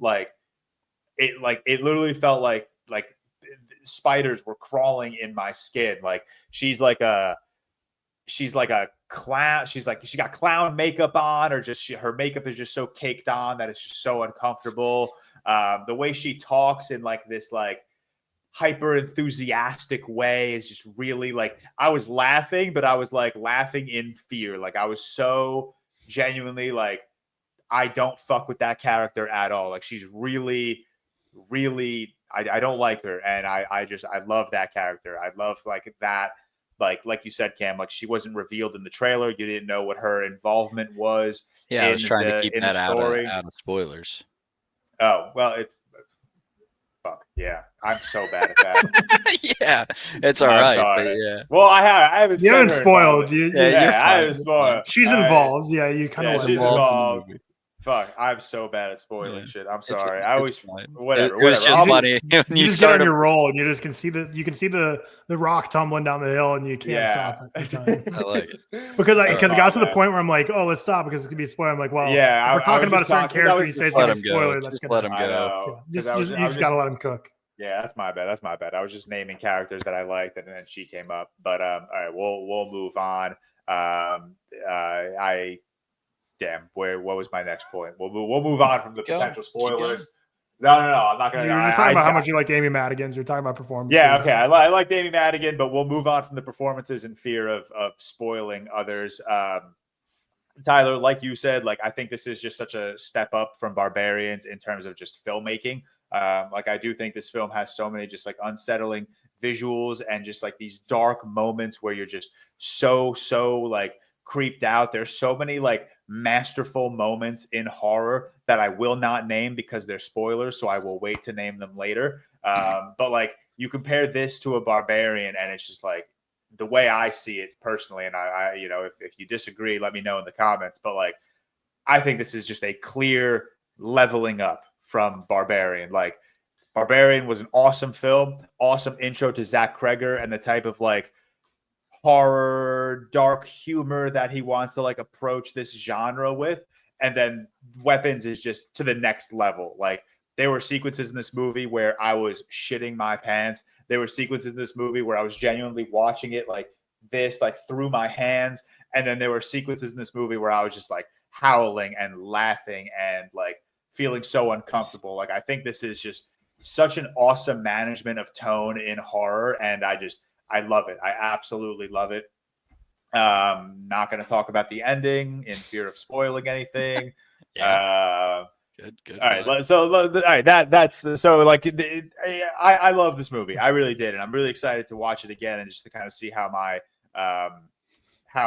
thoughts hold up, because I really did love this really audacious, massive, immersive horror blockbuster. Like, I think it was just so cool. But it's also, it simultaneously plays out as this like very unpredictably psychological horror movie. And I love it. I love those two worlds colliding. Like, I love my psychological horror movies like Longlegs, where it's purely psychological from start to finish. And I love my big blockbuster horror movies, like, all the Scream movies. And Weapons feels like that really awesome middle ground where it's like, hey, you're going to have this awesome theater experience. You're going to laugh. you're going to shit yourself. You're going to be scared. You're going to be creeped out.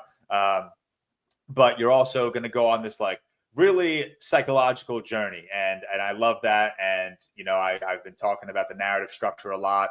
I love the narrative structure. I think it just makes like, I think it turns this film into such an uncompromising experience where like you go through a story and then you reset yourself, and then you go through another story and you just keep adding on to that story. You keep uncovering what's going on slowly and slowly and slowly. And then, you know, that Alex title card hit, I locked in. Like let's move on to spoilers. Yeah, dude. Like, I don't know what you're doing. Sorry. Shut up. It's fine. Okay. I was just letting you go. I'm sorry. I need to pull up a weapons synopsis so I can. The first, we'll start at the beginning. And the first beginning, I love the opening like sequence of this movie where you know, the kid's narrating, and it's the trailer. The entire first like 10 minutes of this movie is the trailer, and that's it. The little girl's narrating that 217 kids ran. 17 kids ran away from the school. Yeah. Yep.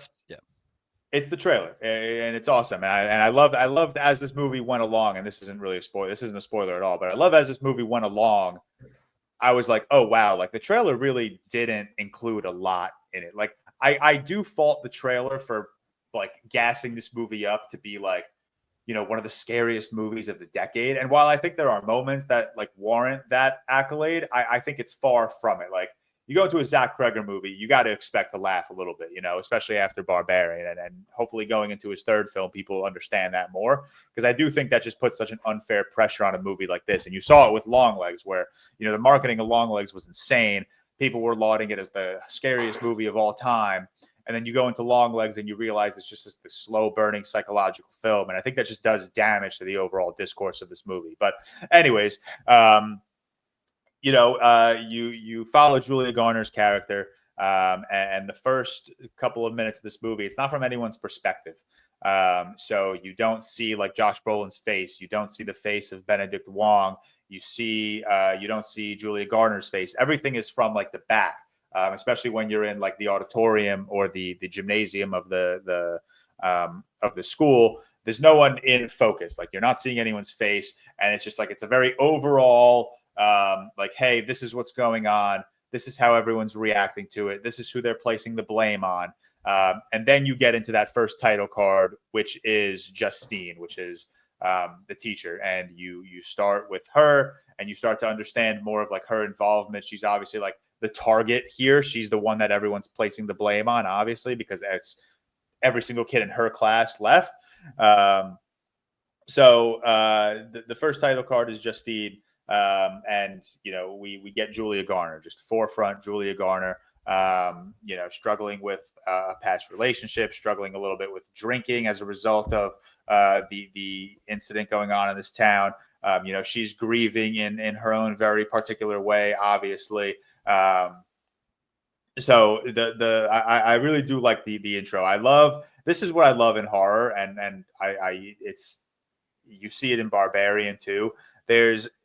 When the little girl is narrating the initial intro of the movie, and she talks about all the kids leaving at 2:17 a.m., you get the shot of all the kids running like Naruto in the streets, and you expect it to be like really haunting music, but it was like a 70s like rock song. And I was like, oh, this is weird. Like, this is creepy. Like, I don't like this. Like, I should be frightened, and I am frightened, but this movie is giving me like this lighthearted perspective of all of this. So I know shit's about to like, bad shit crazy is about to unfold. And I love decisions like that, where you expect like a needle drop to be one thing, and it's a completely different thing. Like, this little girl goes through this whole narration, and it's scary. It's like, we don't know what happened.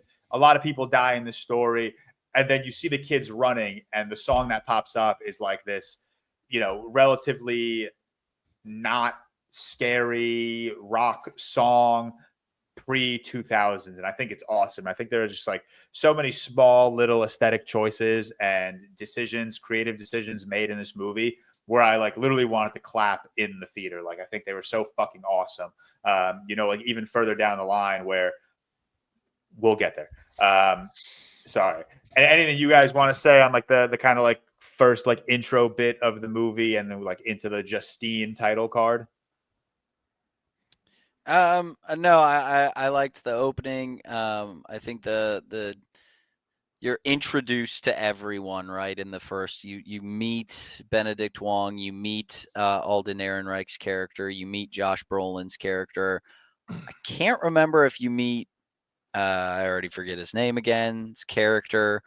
You meet Alex. So you get introduced to everyone at the start, and then it starts going like person by person. And like I said, I really enjoy that nonlinear storytelling. I like that there's not much horror in the opening of it, and then it really starts diving into it as you get like person by person. But yeah, no, nothing new to add necessarily. Yeah, I didn't dislike the opening, but I understand people who are saying But he it's just like disliked it. an exposition dump of just like it just it gives you kind of a summary of everything that happens and like, you know, just a narration. You know, it's to me, I think the movie is pretty creative in its storytelling. I don't think the opening before it gets into the nonlinear aspect is the most creative. It really is, like George said, the trailer. So it's almost like you get the trailer for the movie before you dive into the movie. But again, I don't think I disliked it, but I kind of agree with some people that are saying like, you know, it's like kind of just the first 5 minutes are like, all right, just throw us into the story instead of giving us an overview of everything we're kind of about to see. Because she's narrating from 2 years after the event, if I'm not mistaken. Yeah. So yeah, it's like this happened in my town. This was crazy. Let me tell you about it. Honestly, I don't mind it, but I do think like you could do this exact opening without the narration, and you still get the same exact like you still get the same out of it. So yeah, I think it explains it for the general audience more, because if you do this opening and you see a bunch of kids running away at 217 specifically, you see Julia Gardner walk into the classroom and there's only one kid there, like I think you'd figure it out pretty quickly without the narration. Yeah, because I think with nonlinear storytelling, like when you think of something like Pulp Fiction, it starts off with them having a conversation in the diner and all of a sudden they're about to like shoot up the place. That's what you kind of think, or like rob the place, and you don't really get, you're just thrown into it. You don't really know what's happening. I think if you started this movie, if you wanted to just start it with Julia, first title card, and then you start with or not Julia, that's her actress name. What's her name in the movie? Justine. Yeah, if you just start with the title card of her and just go into her story right away, I think that could have been effective too. Again, I don't dislike it, but I agree that it's not my favorite way to open the movie of just having like a, you know, it's a trope, not just in horror films, but in films in general. Just like, this is a really crazy story I'm about to tell you. Here's everything that happens in the story. Yeah. Okay, now show me the story type thing. So it's whatever. It's fine. It's not bad. It's not good to me. Yeah, I mean, I like that. I like the narration. I like that the narration was coming from. I like the narration. Like, I appreciate it at the end as well. So I do like that they like establish it already. Yeah, because at the end it's creepy. Like at the end, it's. I mean, Yeah. I don't want to spoil what she says exactly in the narration, but like it's creepy at the end with like she says two very specific things in the narration at the end, and I'm like, oh, this is fucking creepy. Like the fact that this is still going to be lingering on, like it's weird. But I like that the narration is coming from like that little, like a little girl basically, because it's from the POV of like someone who like could have potentially been in that school and like she was also traumatized, you know, and she was like, you know, this is the story, this is that story of this very particular moment in this town. And I like that it has like this little like sense of fear to it coming from like this little girl, as opposed to like, you know, just an adult reading off of a script in a very like 60 minutes documentary type way.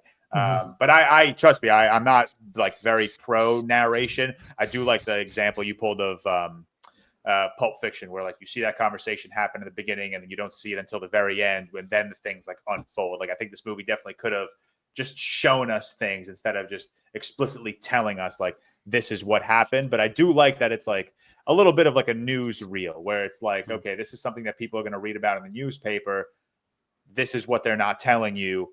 This story is about to tell you the hidden details and what they don't want you to know. But yeah, like Cam said, you're introduced to everyone in like before the first Justine title card comes in. You're introduced to everyone. You know, Josh Brolin has a couple of lines in the auditorium. Because you see the auditorium of him yelling at her. You Yep. see her go to the Benedict bar Wong with is there. Morgan or Paul. Yep. Sorry. Yep. She goes to the bar. Austin Abrams, the drug addict, like opens the door for her at the 7-Eleven. That's or wherever it. she Yep. is. Yep. Yep. That's Yeah. it. Thank you. And then Alex is the kid Alex is that's the still kid. after class. Yeah. So you Yep. do see everyone. Yeah.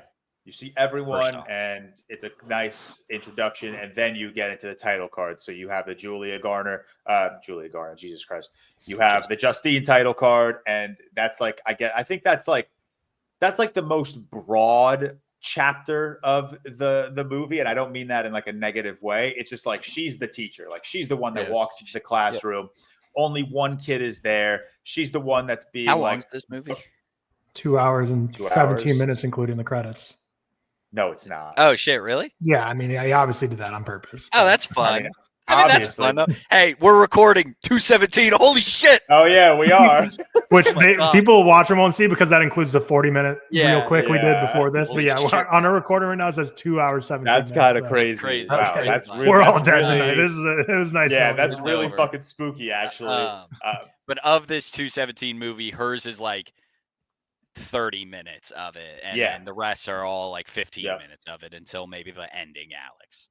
Yeah, you get everything in the Justine dump, kind of like you see witch painted on her car. You have the knocking on her door. You have like the typical horror like tropes. You have the one where she like hears something. She's in bed and her bed looks directly at the front door, and like she's sitting up, and then when she sits back down, one of the kids is on the ceiling. You have like those standard jump scares, but then you also have like it's just like it's so deep psychologically, I think, because like you're being, not only are you exploring like Justine's psyche from like a jump scare standpoint, but you're also kind of like understanding her grief. Like she's making bad decisions with her ex. She's going to the liquor store and buying 2 bottles of alcohol, even though it's just her living by herself. She's also trying to like, she's so guilt ridden that she's trying to like play detective herself. And I love the characterization around the character of Justine. I think she is a really awesome leading lady. I think Julia Garner does a great job portraying this character. And I think she's such an awesome catalyst for this film and such an awesome starting point for like the eventual chapters and the eventual ending of this movie that you're going to get. But then you move into Josh Brolin's character, Archer. Here, let's stick on Justine for a bit, quick, before we get into Josh Brolin. So I think what's effective here is initially all the blame in the town of the parents is pretty much on Justine at this point, where they think she's involved because everyone in her class except Alex is gone. And I just think it's an interesting point to make. Go ahead. Sorry, just first off, crazy to blame her. Well, also obviously like her, but it's also obviously Alex, right? Like, why are you the only one that's not there, right? Yeah. And I understand they go through the process of like searching and everything, but also like it's so clearly him. Like it's this kid or something involved with that kid. But it's like, I think it's just kind of reflects how society has so much pressure they put on teachers and how like underpaid and underappreciated they are. Like when you think of school shootings, which obviously like with the name weapons, and I don't think it's so going in this way. I thought that would be like the main thesis. Like I think it's definitely an element of the thoughts here. It's certainly not like the only point he's bringing forward. No, but relating to that point, I think it's just shows kind of like when you give your kids to school, like you put so much pressure on these teachers who get paid like nothing and get treated terribly by parents, and it's like immediately everyone's pointing the blame at her. It's like she was responsible for them. Like everything that happens to them should be your fault because you're the one teaching them. When in reality, like everyone, like even Josh Brolin, like you're seeing the security cameras, there's no, like the kids ran out on their own. Everyone saw the news story. They just ran out unbothered by anyone. So how could this teacher who wasn't even there just make all this happen? So it's like, there's no evidence or reason to think it's her. But it's just kind of this title weapons also in a sense works for that. All these people in this town, I think Seth mentioned in his review, like are weaponized against each other, and how when you're angry and you can't process your trauma and grief, you just want to lash out at someone and blame someone. And I just think teachers in society just get so much pressure on them to be the safekeepers of children, to teach our children, to parent our children, to babysit our children. It's like everything is put on these teachers who are so underappreciated, underpaid. And anytime anything goes wrong, people just want to lash out at the teachers. And that's kind of what's happening here when there's really no reason to go at her other than the fact that for some reason is everyone in her class. No one knows why. It's interesting watching her psyche devolve as being the person who's the subject of all this hate in the town. And like George said, she's drinking a lot. You get basically a whole like 5 to 10 minute sequence of her just kind of walking around her house quietly while there's someone outside and the doorbell ringing and banging on the door, and you get the witch written on her car. So you never figure out. Very tense. Do you ever figure out who's knocking and like banging on her door? Because you figure out it's Josh Brolin. Yeah, but I don't. Is it for sure? Yeah, because he does the witch on her car. I mean, he does the witch. Yeah, but I didn't. It might not. Yeah, it might not be for sure. Because he was watching her door the entire time. But probably not implied. Okay, because they show the paint. It's for sure him who paints it. But yes. I got that. The doorbell and the banging, I think, is mostly just for the elements of the scares. But I think he wrote witch earlier, and he wanted her to see it, and he she rang the doorbell. She didn't come out and look. So he's like, I'm gonna go run up and bang the door because I want this teacher that I hate to see what I did to her and what I think of her. Also, I thought like him writing, I almost thought it was like he might not have written the witch because that was like during his dream sequence, but like he definitely did. Like one of those where because that was during his dream sequence, which was that was spooky, by the way. Yes, but yeah, everything Tyler just said, it's the exact reason why I don't want to entertain like these conversations people are having on Twitter where it's like, oh, this movie had no plot, this movie had no purpose. Yeah, it's like those are stupid takes. I think they're such stupid. Like I don't think Zach Cregger could also, be I more think like explicit. even if there's literally a shot of the movie where there's a machine gun atop a house. Like Zach Cregger could not be more obvious in what he wants you to be thinking whilst watching this movie. I also think like even if you're taking themes out of this entirely and you're just watching the movie, all the movie is them finding these kids. There's the plot. It does have a plot. Like it has a plot. So like that's a very stupid argument. Like of like, even if you're not diving into the themes and diving into it's finding 17 kids. Like there you go. There's your movie. But you have that, and then on top of that, you still have like these I agree. themes being shoved down your throat of everything Tyler just said, plus grief, plus like collective community, like reaction to tragedy. Like I don't know. I think this movie is just so like brilliant in the way it juggles the amount that it's trying to juggle. I think maybe my favorite scary moment of this movie is when Julia Garner is sleeping in her car. So she goes to Alex's house, basically. Yeah. So right? So before we get there, she goes to Alex's house and she sees everything boarded up. She sees the newspaper, which bring that to the police immediately. Yeah, ASAP. Right. Like, don't call Marcus. Don't call the principal. Like, no, like, like as quickly as possible. I'm speeding to the police station. But instead of doing that, instead of being a logical human being, she decides to sit in her car. And she sits in her car after seeing the parents sitting on the couch, just mindless, motionless, mindless. And she's staring at them. She's looking at them. They're not doing anything. Directly at them. I think that works. So, the whole like not involving the police works well from a horror plot perspective because it kind of gives you the freedom of not having to worry about like obviously what happened. But I think thematically works well for what I think also Cregger is trying to say in this. Which again, I don't love the movie. I'm at a 3. I think there's like 6 things I think he's trying to say in this movie. So anyone saying it's not saying anything, I think it's crazy. But I think the incompetency of police is a big thing he's trying to talk about here, and I think it works well here because I think the whole that guy who the sheriff or whoever it is who's in it for just one scene, pretty much saying like, if that was my kid, I'd do the same thing.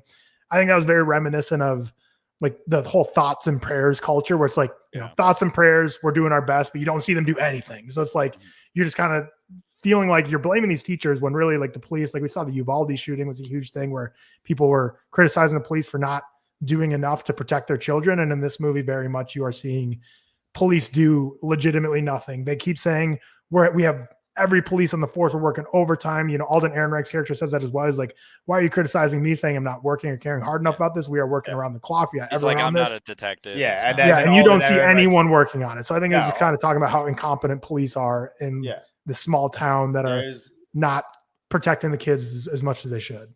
Literally an entire chapter of Alden Ehrenreich's character just chasing a drug addict. Like it couldn't be more in your face, like what Zach Cregger is trying to show you here. Wasting time tackling a drug addict who's just trying to survive as opposed to finding solving 17 missing children. Biggest mystery in the country. Yeah. Yeah, literally. But yeah, when she's sleeping in the car, we'll get back to that. Dude, awesome. Like genuinely, like this is one of those like masterful moments in horror that I'm talking about. Like the fact that the door open, the camera is just directly on the door. You know it's going to open, and it opens. And then instead of something sprinting out, it takes time. Like you're still looking at the door open, nothing there. And then the mom, like the way she moves, the way her hands are up, the way she's holding whatever that scissor she's holding, the way she's just locked into this car, and just beelining the car, getting the hair. Then what I think is just so brilliant about this one moment in horror is that this entire sequence, you are in the passenger seat of the car. Like that's where the camera is. And it is fucking scary because it's like, oh shit, I'm in that car with Justine. And then the camera like turns and the mom is at the window, and then the camera stays at the window, and the mom leaves. You hear the door open.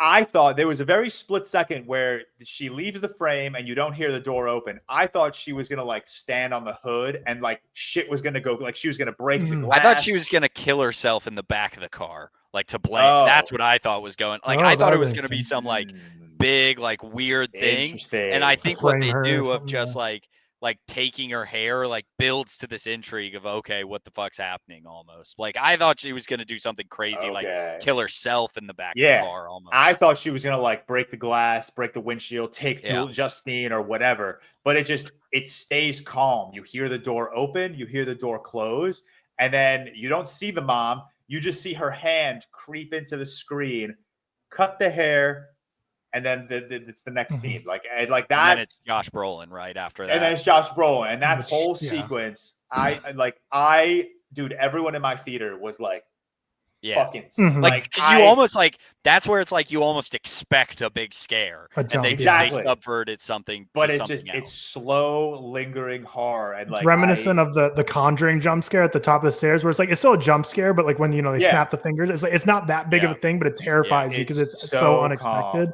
But I think it's good misdirection too, because this whole movie kind of sets up as this mystery crime detective prisoners-esque Denis Villeneuve movie. So when you see throughout these different chapters where it's like hairs being collected and, later in Alex's chapter, collecting stuff from the school, like you obviously know where it's going to lead to.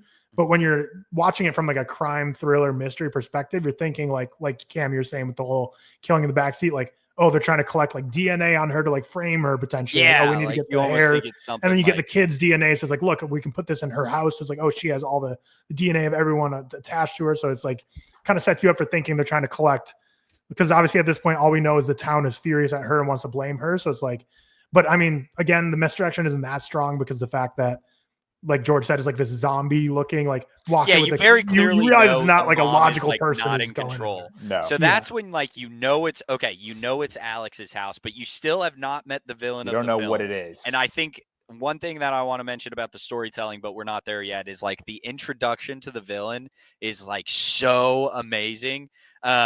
Because they actually introduce her in like she pops up here and there, like in Josh Brolin's chapter, she's like in bed. Like when Josh Brolin thinks. Yes. And so Justine, isn't that her on the ceiling? Or you said it was a kid? Yeah. I thought it was her on the ceiling. Well, it might have been her. I might be wrong. The jump scare that got me the most. That's the first time you see it. My eyes were as little to open as they could be at that moment. So I honestly have no idea. I just heard the noise and went like that.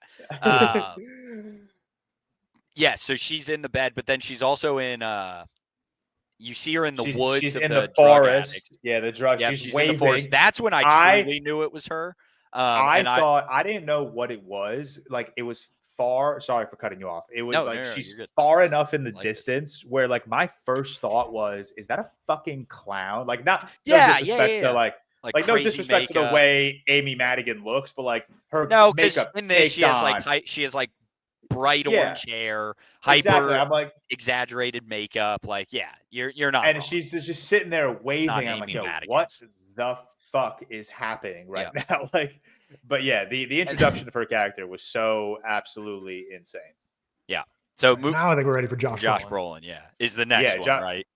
Yeah, Josh Brolin I think is the next one. It goes from Justine to Josh. This is way more of like detective side of this film. I think like he's I was about to say admiring. That's absolutely not the right word, but he's so hyper fixated on the webcam, the ring camera footage. He's going to other houses. He's taking out the map. He's drawing his little lines. Speaking of other houses, the Justin Long cameo of him being the dad is hilarious. This was before the Justin Long cameo, but like, you know how in the marketing of this movie, they made it very clear that like, this isn't the same universe of Barbarian. There was a sequence in this movie where Justine is driving and it's just a shot of all the houses. I really thought we were going to pass the Barbarian house. Like I really thought that would have been funny.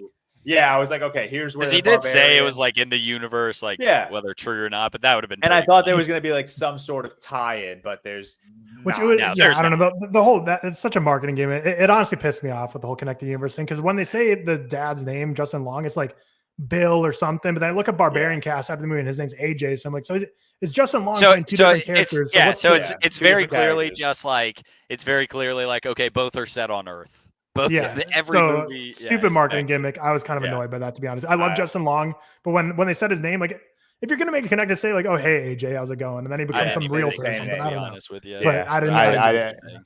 I like that marketing gimmick, honestly. I thought it like made it like so interesting because it's just like it was one of those things. I feel like he said it's like why not? Like like you're just making these like relatively grounded horror movies. Obviously, they're not grounded in reality. They're very fantastical, but like they're on Earth, so it's like it's the same filmmaker. Like, they're in the same universe. Who gives a shit? Like in Sam Raimi's Spider-Man trilogy, how Bruce Campbell is different in every movie, and then like in the fourth movie, he was supposed to be Mysterio. Maybe they just make Justin Long Mysterio. He connects at the end, and Zach Cregger's fourth movie is some crazy Justin Long, an alternate reality of every universe or something. There you go. Solved. But why am I pretty much the whole Josh Brolin is him. I'm drawing the line. Archer. Basically, he's watching the ring cameras. He sees like, okay, they're running this direction. He gets a map of the city, draws it of these two different kids, and finds their connecting point. And then basically makes a big circle, and then like after he does that, it kind of just goes to his dream sequence. Before his dream sequence, I always laugh in movies, and I think it's a funny trope. It's not something that like derails a film for me, but I always find it funny when people pull out maps and they start drawing lines, because like Josh Brolin's entire investigation is built on him assuming that not one kid makes a right or a left turn at any point. Which they are beelining, which they literally are like turning down the streets and stuff. So like, are they? Yeah, really? he could have brought that map to the police and be like, "Look, that house is there," and then they could just show him the security camera. He's like, "Yeah, this street kind of shows these kids are making turns along the way." That's so, fair. but it still gets them in the right vicinity. But no, it's like it's a classic like dad trying to do. I do like thing. Kind of on that though, he does make like a pretty broad circle around where they connect, and like the final house is like at the bottom of that circle. So it's not like he was. So perfect, it works. Yeah, I see what you're saying. I just think it's a funny trope. trope. It's literally like his whole detective work is built on the fact that none of these kids ran 2 miles in the opposite direction after making a right turn when he couldn't see them on the ring footage or something. It's something funny for me. But he's you find out that he's the one that wrote Witch on her car. He's obviously struggling with the absence of his son. He's sleeping in his bed. His relationship is getting testy. He's doing his best to play detective. He's the very stereotypical father who recognizes the police aren't doing any work kind of character. So he steps in to do it on his own. And then he does have that dream sequence where, he follows his son in the dream. He follows his son out of the house, sees his son running away towards the big pole or whatever, the water the tower. Antenna. It might have been. It might have been an electric tower or something. Yeah, the electrical tower, whatever it was. And then he goes through the forest. And when he goes through the forest, he comes out on the other side, but he's looking back at his house. Mm-hmm. And then that's the shot of the machine gun at the top of the house, which I think is just the most like, hey, this is what we're talking about in this movie. If you didn't understand it, now you do. Like, this is so much more than just kids. This is so much more than a supernatural, fantastical movie about the random disappearance of a couple of kids. Like, this is so clearly a film that is talking about school shootings, reactions to school shootings, collective grief around that tragedy.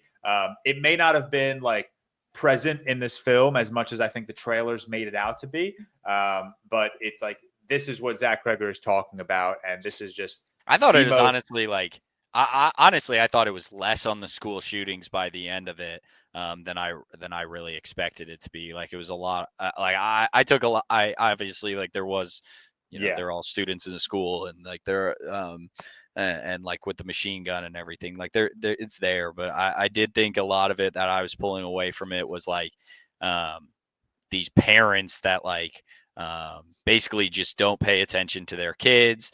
Like the not Josh Brolin's parent, but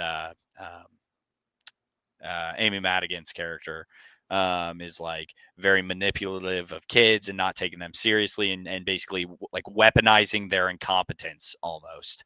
Yeah. So I while I don't disagree, it's a lot around school shootings. I honestly thought it was a lot less than I was expecting. No, it was definitely less than I expected. Like, going into it, like, I thought the trailers, I was like, okay, this is going to be the most obvious look at like school shooting, grief, and trauma. And I do agree with your take, but then I also think at the end, the very end, like when Josh Brolin's carrying his son down the street, the narrator, this is what I was alluding to earlier, the narrator says something along the lines of, I think the kid's name was Michael or something. He was like, Michael says a word every so often. Matthew. Sure. He's like, Matthew, is still like nonverbal, but he'll say a word every so often, which I think is just an awesome way to highlight just how traumatized something like this would be to those kids. Like, and that's where I thought it really brought back like the school shooting, like the themes of school shooting is just that one very simple line of, this kid is not talking, but he'll say something every so often. It's like, okay, this is lingering trauma that this kid is going to have to deal with for the rest of his life. He'll need an insane amount of therapy. He'll need to learn how to grow past it. It'll always haunt him. So like, yeah, I agree with you. It's certainly not like in your face as much as I expected it to be. But like, it's there. Like, I really do think it's there. And I think it's so like, I think it's just so well done. Like, you have a movie tackling school shootings. You could fuck that up so badly, so easily. Like, you could make it so disrespectful so easily. But I think the way Zach Cregger approached all of it is not the guilty. What was the Jenna Ortega one? Oh, Fallout? The Fall. I thought that was good. That was a good movie. I didn't like it. I don't think they handled it very well. But yeah, I think a movie like this handles it really, really well. Like, in just such a respectful kind of way where it's like we're taking into account everyone's collective grief and just how everyone else is reacting to this situation differently. But we move past Archer's chapter, and I think the next one is Paul. Before we do, because his chapter doesn't end with his nightmare, because then that's when we get the Amy Madigan first jump scare of like her in his bed. Yeah, that shit got me. Even though it's coming, that's like when it's coming, but it got me. That's why so creepy. What did we Tyler and I just brought up Immaculate on the real quick that we watched, and one of my biggest takes coming out of Immaculate is that the jump scares were just so obvious. Like, you knew exactly when they were coming. I think if jump scares are done well, in the case of like weapons, where they're few and far between, and you're not expecting a jump scare every 5 minutes, they're so effective. And I think this is a movie that just like perfectly highlights just how effective a jump scare can be if you don't overdo it and overuse it, and you place it in like just the most perfect moments ever. And I think this movie does that really, really well. But yeah, what were you saying? Sorry. On after he wakes up, he goes to the gas station and sees Julia Garner's character there, confronts her, and this is where you get the Marcus, who's played by Benedict Wong, sprinting dead at her, bloody face, but you still haven't figured out exactly why just yet. And I just wanted to mention that, because then it cuts to, I believe it's Alden Ehrenreich's character. Yeah, then it's Paul. But yeah, you're absolutely right. But yeah, then it's Paul who we see in the Justine chapter a little bit. In the Justine and this one chapter, this one for me, I think is like if I'm not mistaken, is the quickest and doesn't have. I don't know if it has like any horror in it really. No, this is the one. It's literally he goes to the bar. I mean, you find out that he's a police officer. His father-in-law is the sheriff or the chief or whatever. He is married or he is engaged to be married. He goes to the bar to talk to Justine, who obviously had a little lapse of judgment with all this trauma and grief that she's dealing with. So she texted her ex, which obviously not a good idea. They drink. He drinks, which you find out is not great because he's a recovering alcoholic. But he drinks, gets fucked up. They have sex, and then he chases. He Then sees. He gets caught after, Who? like, by his wife. Yeah. That's like, I think, is at the end of the chapter, because I think before that is when he sees James, the drug addict, breaking into the warehouse or whatever he's breaking into. There's that whole chasing sequence. He draws blood on his finger, which he doesn't like, so he punches out James, like knocks him out. Yeah, he's scared of needles, like doesn't want to get AIDS or anything from like the needle. Yeah, this is before he goes and meets Justine then, because she asks him about it in the bar, like his Band-Aid. Oh, right. Yeah. I forget in the order. But then he has the run-in with his fiance or his wife or whatever. And that was really it from that chapter. Like, you don't see, unless I'm missing something, because you don't see him, because he's not called to the house. Like, he goes to Alex's house in James's chapter. Yeah, so basically he goes back to the police station to work after he cheats on his fiance wife. I honestly don't know if they clarify. And then he is walking past the police chief who looks like he hates him. And then he sees James outside of the police department. And that's where his chapter ends, of like he starts chasing James again because James, right? Is that his name? Yeah. James was supposed to not, basically Paul knocks James out, turns off his body cam and turns off his car cam or dash cam. And then goes and talks to the chief. It's like, all right, in a month, this will all be cleared up. But he tells James, okay, you stabbed me. I punched you. Let's call it even. Don't want to see your face ever again. And then he has all the fallout with his wife or his significant other. And then he sees James again and just beelines him, turns off his dash cam and everything, which is just, crazy that they have the ability to do that. And that's where the chapter ends. Right? Yeah, and that's where the chapter ends. Exactly. And then it immediately cuts to James. Then it cuts to the James chapter, which may be my favorite chapter. This shit was one so of fun. The best. So he's like on the phone. He's moving from car to car, looking for shit that he could sell. He's trying to see if these cars are unlocked. He's trying to pawn anything for any amount of money. Like, he takes this girl's headset that he found in a backpack, and iPad. He's struggling to sell it. And while he's at the pawn shop, he sees this. No. Well, he does see the poster for the 17 missing kids, and then he saw the kids before that. No, right? Second time around, he goes back. He goes back to the pawn shop. He goes to the pawn shop twice. First time he's trying to sell the iPad. And the second time is all the silverware that he gets from the house where he sees the kids. Right. And then he sees the poster and he's like, oh shit, I was in that house, which is also hilarious sequence. Like, he breaks it at the top. He sees these two parents sitting on the couch and he's still just like, but he doesn't see them at first. He's raiding the house, doesn't see them. Like, something's up in this house. This is the house that Julia Gardner went to earlier. He breaks in. And then he's raiding the house, and then all of a sudden sees them on the couch. But what movie does he pause on? It's like Willow or something. Yeah, Willow. Yeah. Okay. Hysterical pause. Yeah, pauses on Willow, and then sees them in the reflection of the TV, basically, because they're not moving. They're mute, deaf, immobile at this time, and you see the scars on their face. And then he looks at them, and then it's so funny. This is where the comedy really works. He freaks out, gets scared by them, and then goes right back to raiding when he realizes they're not going to sit there. Yeah, they're not doing anything.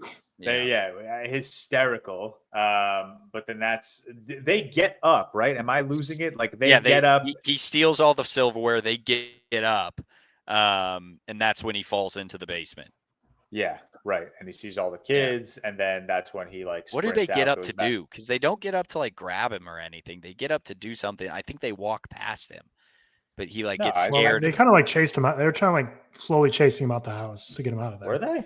Was it? The parents were chasing him out of the house. Yeah, The kids, I think, were just standing. No, the there. kids were immobile in the basement, but he sees Yeah. them and then gets chased by the family or something. I can't remember. Yeah, That one. something happens where he's chased, and he ends up in the pawn shop, and he sees the poster for $50,000 reward for the kids, and then that's where he's going to the He police calls station. the police station, and he says probably the funniest line is like, "Not that I'm worried or anything, but like, how do I know you're not going to like take the reward for this or something like that?" It's so funny. Well, he says that that's to good. Alden Ehrenreich's character when they're in the car together. Okay. You can almost see like Yeah. some click in his brain. He's like, I actually didn't think about taking the reward for myself. That's kind of a good idea. Yeah, and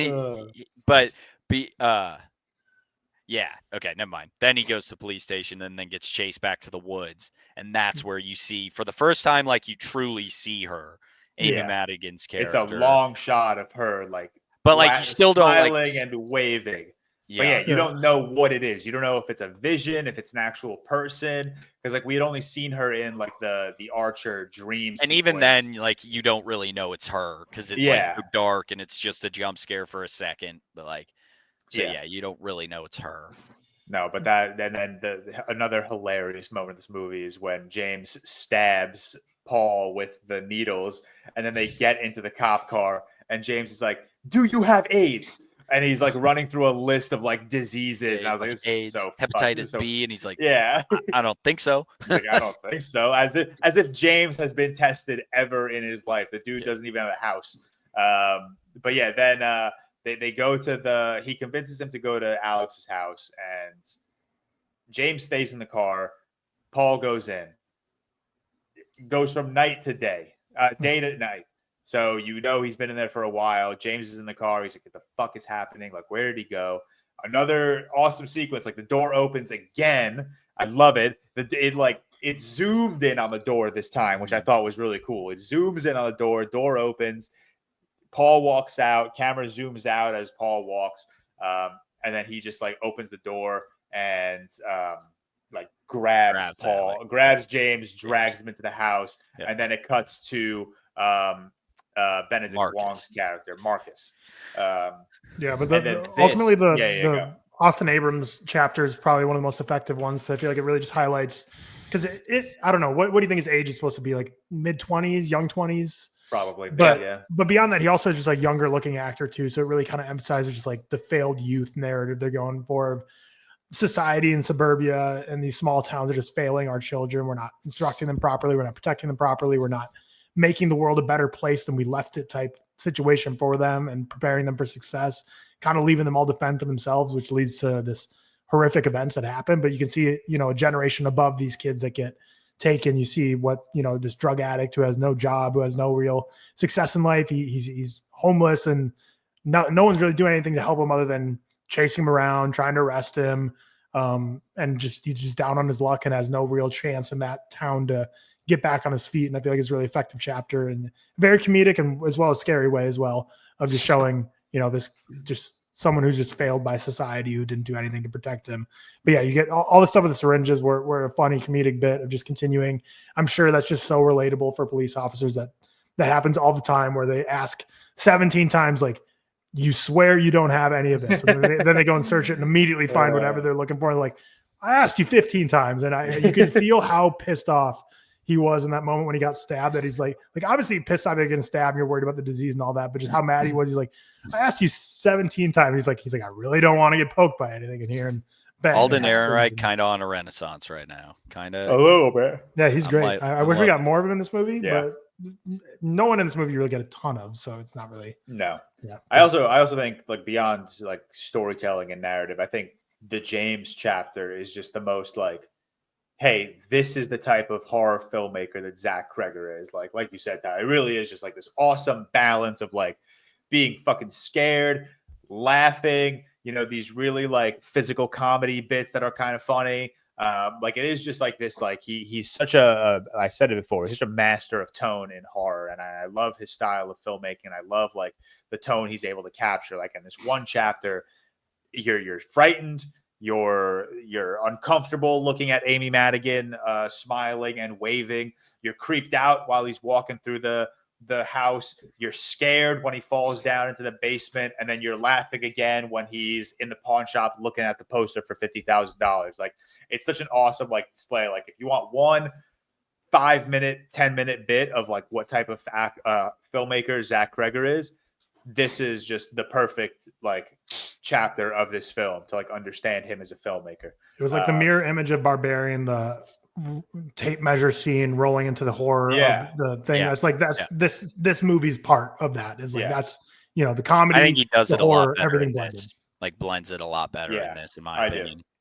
I agree. The Barbarian, like the shift from the scary tunnel to Justin Long in his car.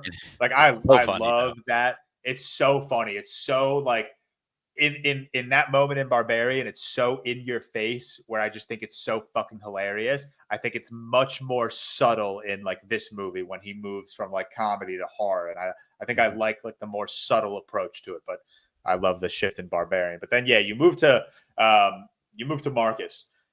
And I mean, two big things about the Marcus, or three big things about the Marcus chapter. One, you see Amy Madigan like in action for the first time, like genuinely, like she's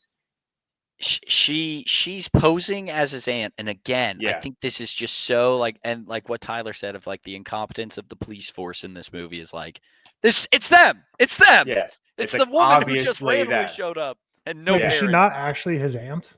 You said posing. No, she is. I think she is. Sorry, actually. They're the same. They're all the Lilies. She is his aunt.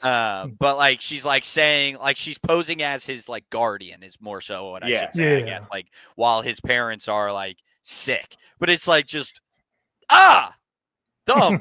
Even the sequence when it's Amy Madigan, Alex, and the father being interrogated. The father's just sitting there. Non-verbal, emotionless. Like ever since his stroke, like he's non-verbal or whatever. But it's like I'm sure someone's met his dad and been like, "That didn't 100%. Happen. Yeah, that's that not dude real. Did not have a stroke. Fake. Incorrect." But Marcus that wants just to pissed talk me off to. So much. It's like it's them. So funny. It's obviously them. But Marcus wants to talk to Alex's parents, who are obviously not going to be talking to Marcus. So she comes in as the aunt, and there's a shot of her looking at his ribbons, and it's like unprompted.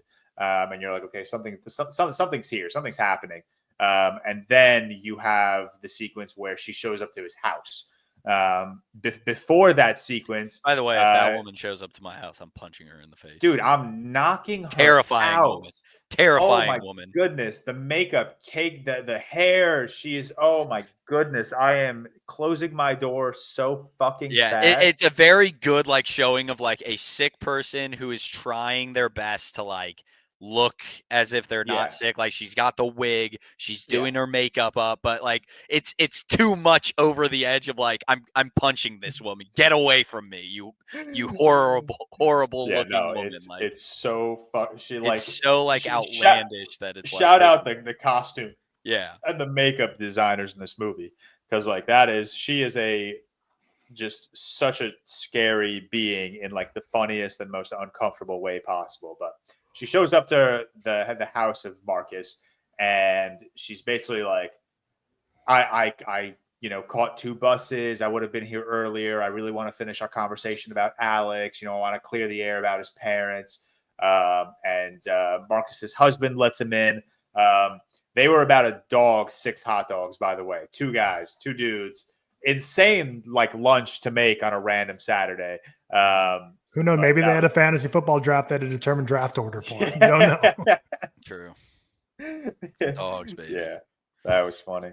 And then this is where like shit unfolds. She asks for, or they offer her a glass of water, and she asks for a bowl, and I'm like, oh, here we fucking go. I kind of loved her explanation of like, it's a weird thing I do. I don't even try to explain it anymore. Like, I don't even try anymore. It's like, I was like, all right, I was like, I guess, that makes sense. I wouldn't question that old lady either. Whatever she wants to do, go for it. And then like, I forget exactly how this scene like unfolds, but like, she's monologuing some creepy shit about like wanting to stay young, and then she's cutting her hand while she's doing so, and she's putting like her blood in the bowl, and then she takes out his ribbons that were in his office, and Marcus is like, are those my ribbons? She starts tying the ribbons around this stick, and then she snaps the stick, and then Marcus. Well, she gets the guy, his husband, or again, significant other's hair, right? She like snaps that. Yeah. It's like, what the hell are you doing? Yeah. One of those things. As soon as someone takes my hair, I'm punching them. Like, yeah, what are you doing? Dude, don't take my hair. Oh my God. Yeah. She's so creepy. But once she snaps that stick, Marcus, head in the air, seizing for a little bit, locking in, and then did she say or do something that prompted Alex to like kill his husband? It's just the hair. It's just the hair she like wraps around the string or something. Yeah. Okay, and then she like snapped it again, right? Because she snaps it twice.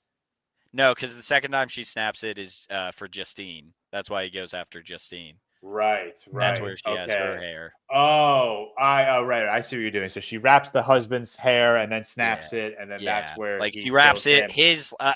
They never explain how it works, right? Because she's like, I can make them do whatever they want. Like, how do you get the kids to run out of the house when they're like hiding, right? And then come back? Like, I don't know. But every time she snaps it, it like tries to kill that person, basically. Yeah. Okay, I get what you're saying. So she did the same thing with she pulls out the strand of Justine's hair, wraps it around, snaps it, and then that's where. And we saw this earlier in the Archer chapter where you see Marcus running. In the Archer chapter, he like tackles her and then leaves, and then it cuts to the next chapter. This is played out more. Like you see it again. You see him running, sprinting through the town, zooming as fast as possible, and then we get to the gas station. And then, there's the chase. Marcus is smacked by a car. Yeah, go. Well, they do the funny thing. And like all of the jokes are like, they don't do too much, right? Because they do him like running through the town in like 10 different settings, but it's not so much that it's like, all right, this is too much. But like, yeah, Marcus is running through the town and like people are like, because he's bloody from like the way he kills his husband is literally just bashing his own head onto his head. Oh, and dude.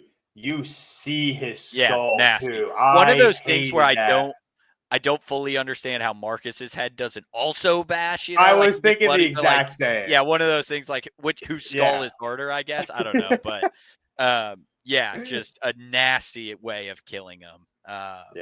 Terrible, and his face is bloody because we saw that in the trailer, and you're like, I almost thought like his eyes were popping out or something, but no, it's like his husband's bloody face. Yeah, it's absolutely disgusting. But this leads to like my favorite, like one of my favorite cuts of this movie, just where it's like awesome dialogue leading into an awesome cut.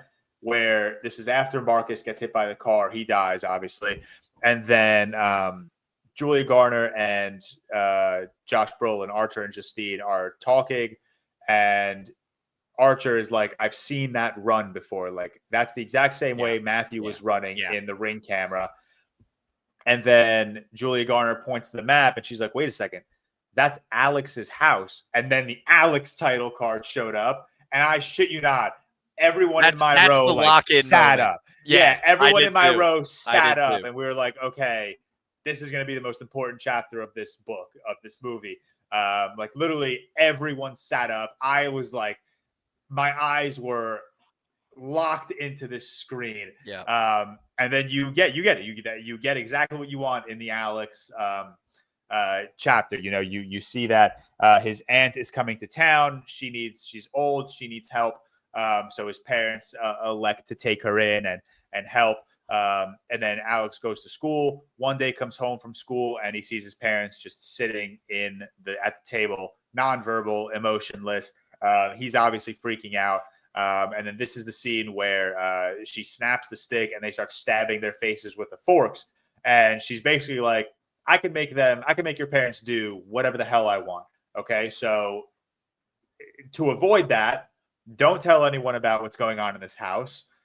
You go to school, you have a normal day, you come home, you feed your parents, you go to bed like a good little boy, and that's it. Because it feeds them chicken noodle soup.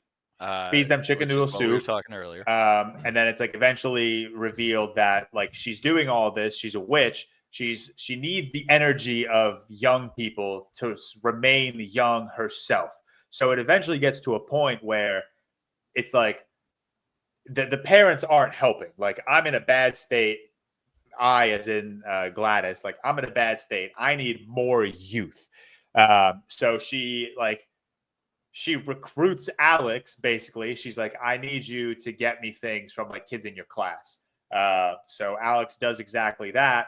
And then that's where you see her like at 2:16 a.m. You see the clock at 2:16 a.m. She's like doing her little potions. And then when she snaps or whatever she does, you see the clock in the background. It says 2:17. And then there's that lingering shot of like all the houses. All the lights turn on, all the doors open, and the kids run out and run straight into Gladys's house. And it's I love that whole chapter of, because like I just ran through that chapter really quickly, but it is, I think, the longest chapter besides the Justine chapter of the movie. And it's so cool. Like you're finally there. Like you've been through all these chapters in this movie. You've had time to like build your own theories. You've had time to like put the puzzles in like a couple of places, puzzle pieces in a couple of places. And now you're at the Alex title card and you're like, oh shit, like this is what is happening. And it's so fucking scary because a majority of Alex's title card takes place in the house, and the house is so fucking creepy. Mm-hmm. Like the kitchen is disheveled. The basement is a shithole. Her room is just a fucking like witch's lair. But then there's also funny moments. There's funny moments where they have to clean the house up really quickly because the FBI agents are coming, and you see Gladys snap into like hyper enthusiastic aunt kind of vibes. And it's just it's such a cool chapter. And then that leads into the whole like final sequence of Justine and Archer in like they make their way to Alex's house. They enter the house. They see James and Paul standing in opposite corners of the house.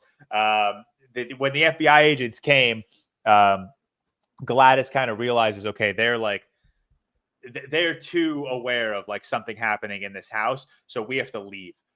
So like they're quickly packing, they're leaving. She puts salt down, and she's like, don't step over the salt. And then obviously the second Justine walks into the house, she steps over the salt, and there's like that jump of James and Paul running at them. And then another funny part of this sequence is when Archer just keeps punching James. He just keeps punching James. You're muted, Cam. He keeps punching James. Sorry, my bad. No, you're good. What were you saying? Just this is like the funniest moment of the movie. And again, it goes back to like what I just said of like they don't do too much of it. I don't think like he punches him probably 5 times, but if you do it 6, 7, 8 times or something, it's like, all right, this is too much. But like his last move is like he tombstones him or something. Yeah. Like, he just fucking puts him on his back and throws him around. I don't know the true WWE move, but like he just fucking bodies him, man. Yeah. It's so funny. It just keeps coming back. Yeah, and then while that's happening simultaneously, Justine shoots Paul in the face, which is just absolutely insane because he's like choking her out. She doesn't understand what's going on yet. She doesn't know that he's possessed. I mean, I'm sure she has an inkling, but she pulls out his gun, shoots him in the face, and then this is where my favorite, like one of my favorite jump scares of the movie comes in, is when Josh Brolin's in the basement. He's looking for Matthew left and right. Yeah, and then the camera pans over to another This one kid. was the worst one. This was the scariest one because it pans over and you see Gladys. And is she naked? I don't know. I wasn't looking that hard. But I don't think so because she's in the same clothes she gets chased with. Okay. But you think she's in her room because she goes to bed in her room. Yeah. Says she's don't. in the basement. She's doing something. She's feeding off the children somehow. And while this is where I love this final scene is that you have three very distinct things happening at once. You have Justine with Paul. You have Josh Brolin Archer with the kids and Gladys and James. And then upstairs, you have Alex and his parents. And Alex is smart as shit, man. Alex is smart as hell. He's weaving his way around this house, avoiding his parents. He makes his way There into are a Gladys's lot of like room. connecting rooms. Yeah. House, I was thinking like, the right. exact same thing. Why does this bathroom connect to like the parents' room back to the hallway? Again, I mean, honestly, it's not too crazy. Like my sister and I's room as a kid, like we shared a bathroom. So probably something like that. But it was just like he very conveniently can run through his room and through the bathroom and through a different room to get out. Yeah, it is a little convenient, but it's so funny.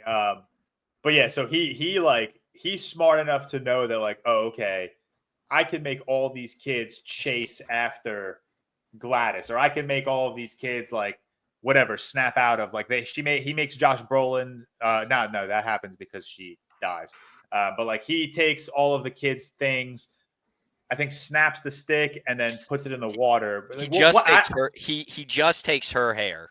So like he doesn't save the kids from the trance necessarily. He takes her hair, and I think when she dies is when they snap out of it. That's when Josh Brolin snaps out of it.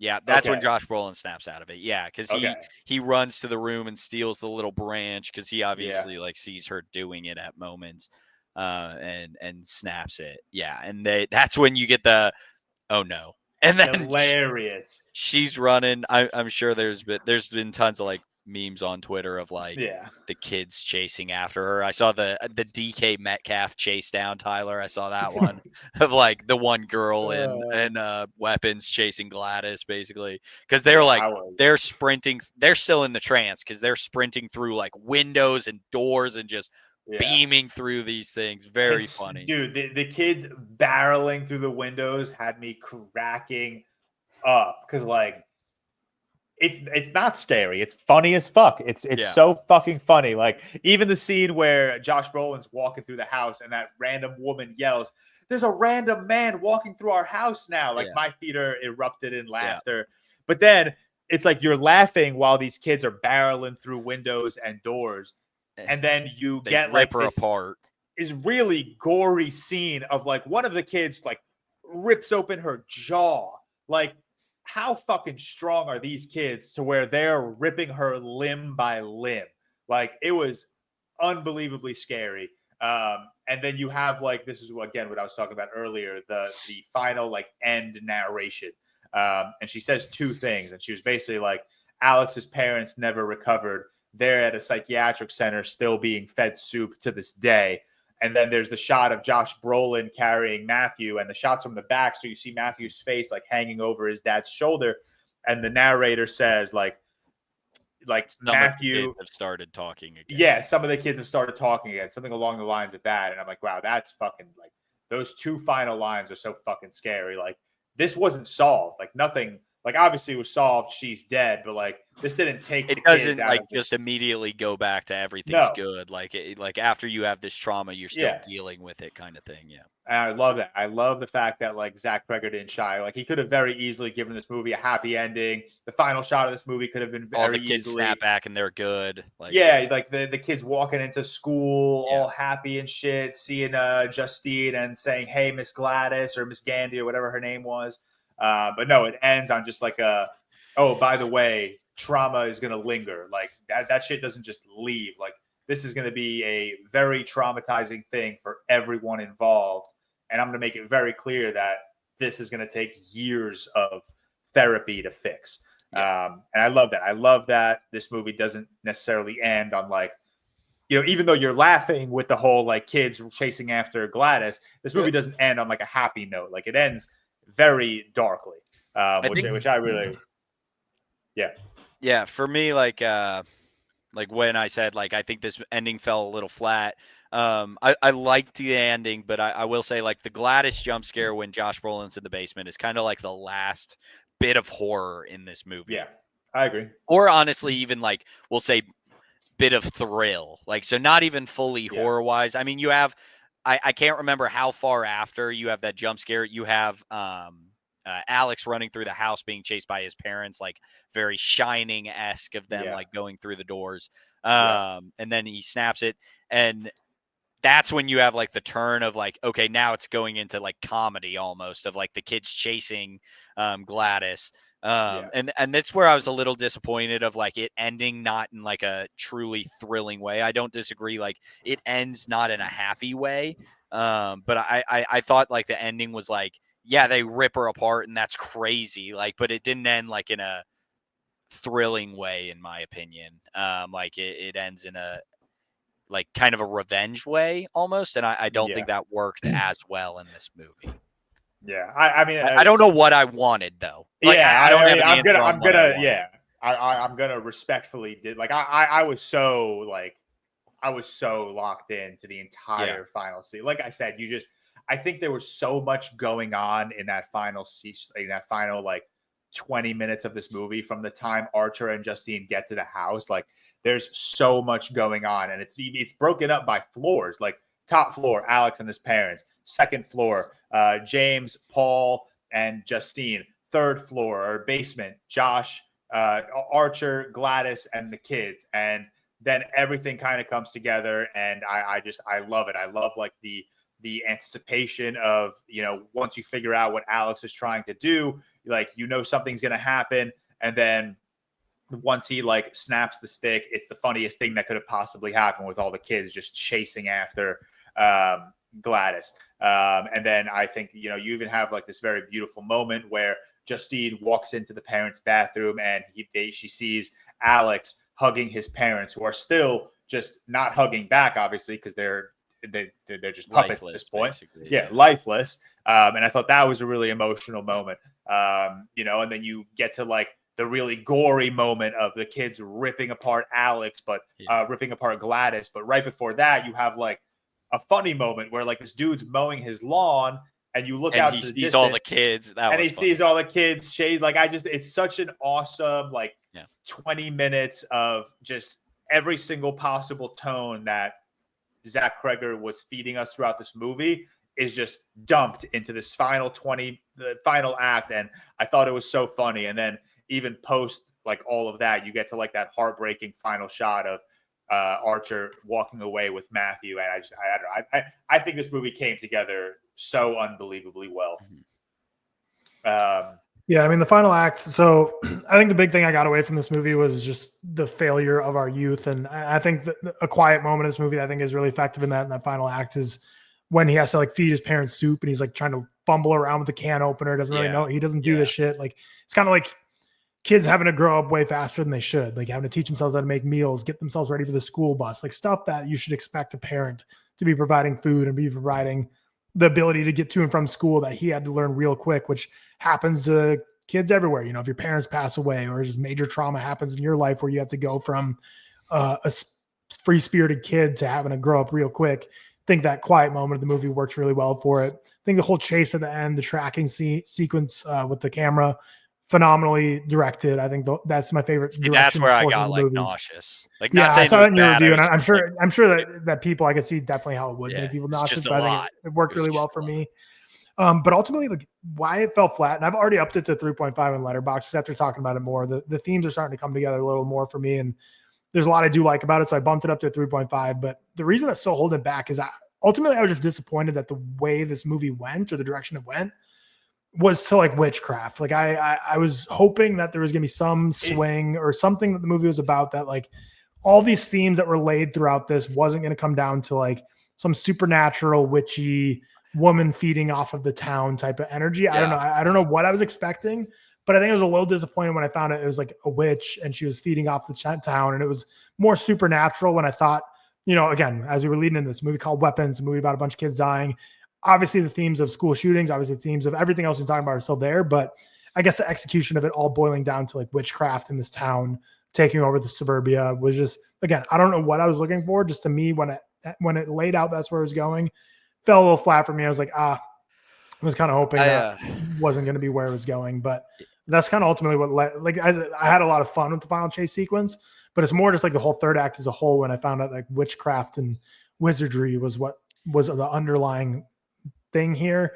Just kind of disappointed me. Again, I don't know what I was looking for, but I texted this in the group chat. It's kind of funny that like Fantastic Four, Julie Garner, she's the herald for Galactus who has to feed off worlds to survive. And she's kind of the one who has the classroom that's the feeding ground for Galactus in this movie, who has to feed off the youths and goes from place to place to keep her youth alive. So system actress. It's a Gladys Galactus kind of in the same vein there. So but yeah, I just didn't love that it was like witchcraft. I saw this with a friend of mine, and they like 15 minutes in said, I think it's a parasite. That's their guess. And like throughout this movie, it's mentioned like 20 times. Like rewatch this movie and see how many times like a parasite or a fungus, or because they have like cordyceps mentioned in this. Like it's mentioned a lot. So I don't know if it's.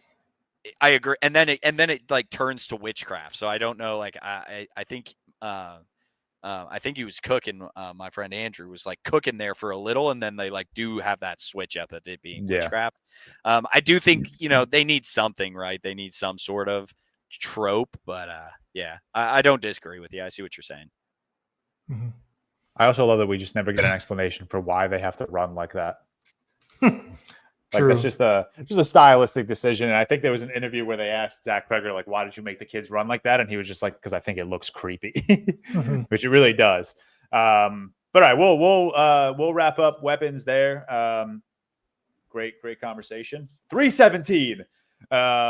We'll wrap up weapons there. 4.5 from me. It is currently my number 2 film of the year. It's probably a lot closer to Sinners than I would like to admit, and I think on like second watch this could be a 5 in my one of the year. I really fucking love this, and I'm seeing it in IMAX. Yeah, say something. 2025 kind of mid year. As a guy who hasn't seen a ton, I haven't seen a ton. Admittedly, like I am not the person you should take advice from on like how to rank movies this year, because I've only seen 2025 movies. But my 10th is like, I don't know, my 10th is a 3.5, so like not like low. But you tend to lean positive on your ratings. I'm a fairly positive, you're a positive guy. And so like, and also like we talked earlier, the Fallout, Tyler, I rate it higher than you, even though I said like I didn't love it. So like that's the thing. Like I lean more positively, like kind of a mid-year. All 3 comic book movies in my top 10. Except I have Captain America: Brave New World. My number 1 is a 5-star, Sinners. My number 2 is a 4.5 star, Weapons. But then my 3 through 9 are all 4 stars. So. Yeah. I've been happy this year. I've been having a good time, and I think 28 years later and F1 both have the possibility of being bumped up to a 4.5 stars on rewatch. So I don't know. It's probably not as strong as any other year this decade, but I've been pleased here and there. Yeah, definitely don't want to say like every movie this year's bad. I just think like of the 2020s, but there is a fall off. There is a drop after like my top 9, I would say. Yeah, because so rank these for me. Jordan Peele, Robert Eggers, Ari Aster, Zach Cregger. Those 4. Jordan Peele and it's a classic top 3, but now Zach Cregger we're throwing in. Yeah. Jordan Peele, 50 feet of crap, and then the rest. Not 50 feet of crap, just 50 feet of like filmmaking, and then the rest. 50 feet of IMAX reels, and then the next. So who were my options? Sorry, Aster, Peele, Eggers, Cregger. I'd probably go Jordan Peele, Cregger, Aster, Eggers. No, maybe Eggers then Aster. I don't know. I recognize that Hereditary is really good. I hate it. I'll never watch it again. I hate it. George, how would you go the 4? I mean, I think Jordan Peele is my obvious number 1, and then I think I would go Eggers at 2, Cregger at 3, and then Aster at 4. I would go Cregger at 4 for me, but I like him still. I like Barbarian. I like Weapons. Yeah, he's only got 2. People call him a master of horror already, though. I don't think anyone can be a master of anything after 2 movies, so I think people need to pump the brakes. Third place clearly for me is Eggers. Like his movies, think he's a little comfortable, though. I don't really find much new stuff. And when I see Werewolf and the synopsis of that, I'm like, I think I know what I'm getting from that movie. I think that's exactly what that movie's going to be. Peele is my number 2. I think there's a big jump there. I think Peele is transcending the list, but I think asshead. Yeah, you're such an Aster's a true asshat, auteur. dude. He's the only You're true such an auteur. asshead. That's crazy. After Bo is afraid in Eddington, you can't put Aster Psychotic, any higher dude. No, than you're right, because he is 4. on a different plane than them. Because he's not just doing Psychotic, horror. Like he's not in the same no. conversation. Psychotic take. Is Eddington Yeah. horror? I didn't even watch it No, because like Bo's the afraid. last two movies aren't horror. No. Okay, yeah, okay. Yeah, cool. Bo is afraid. I'm just making sure like we agree on that. So like, do we even Yeah. consider him Yeah. in like the horror? Whereas like Nope is sci-fi, but still very much horror. Like yeah. I guess Yeah. Bo's afraid is having more horror than I Eddington. love Eddington's Tyler's more.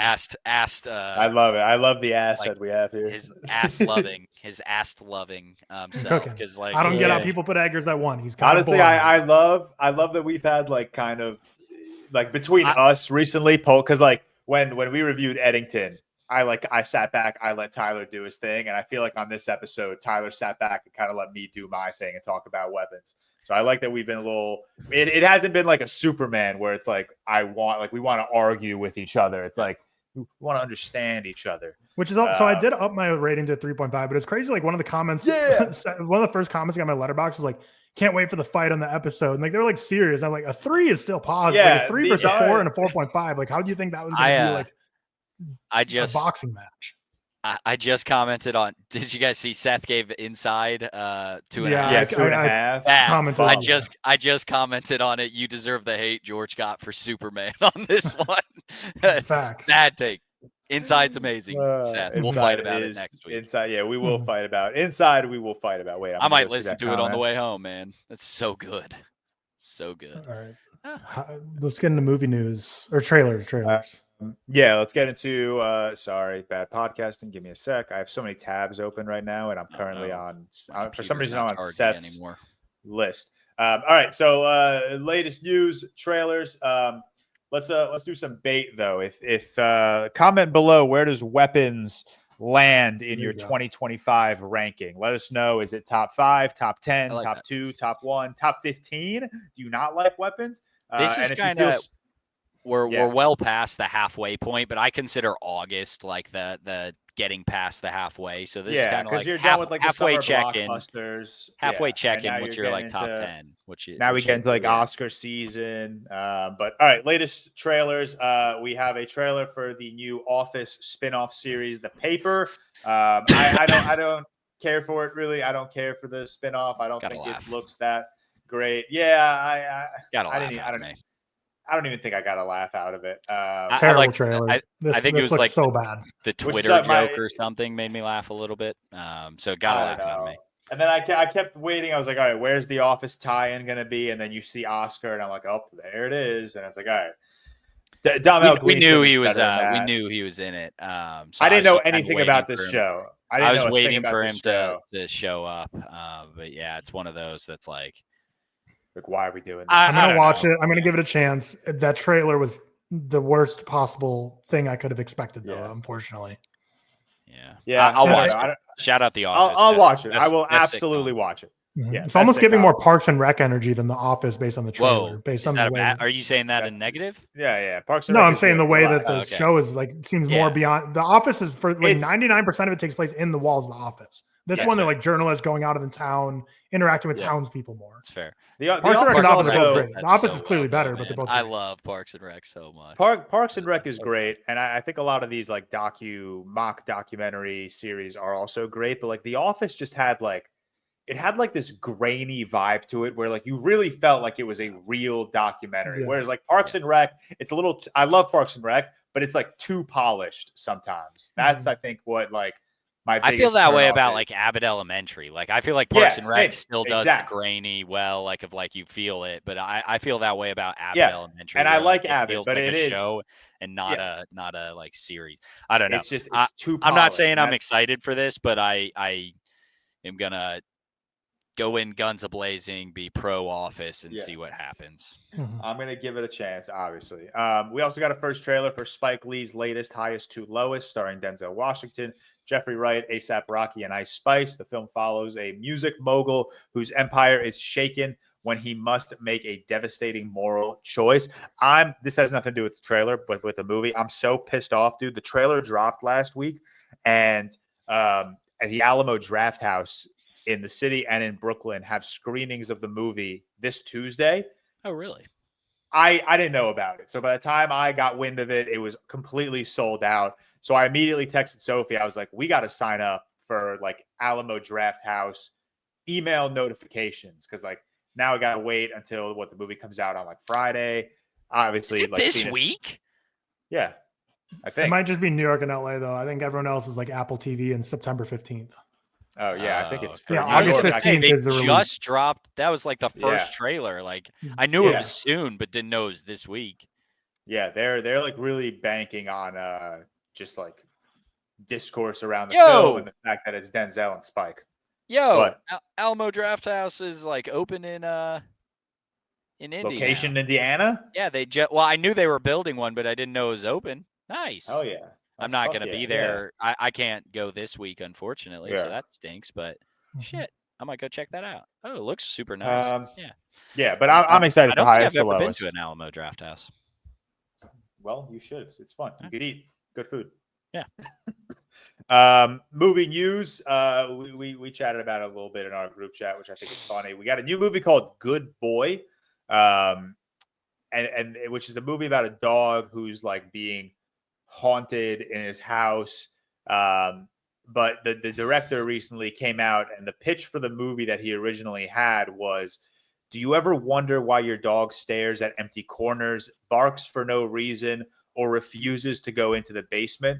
Good Boy is the story of a dog who sees everything that goes bump in the night. It's currently rated very highly, and it is being called one of the most heartbreaking horror films of the year.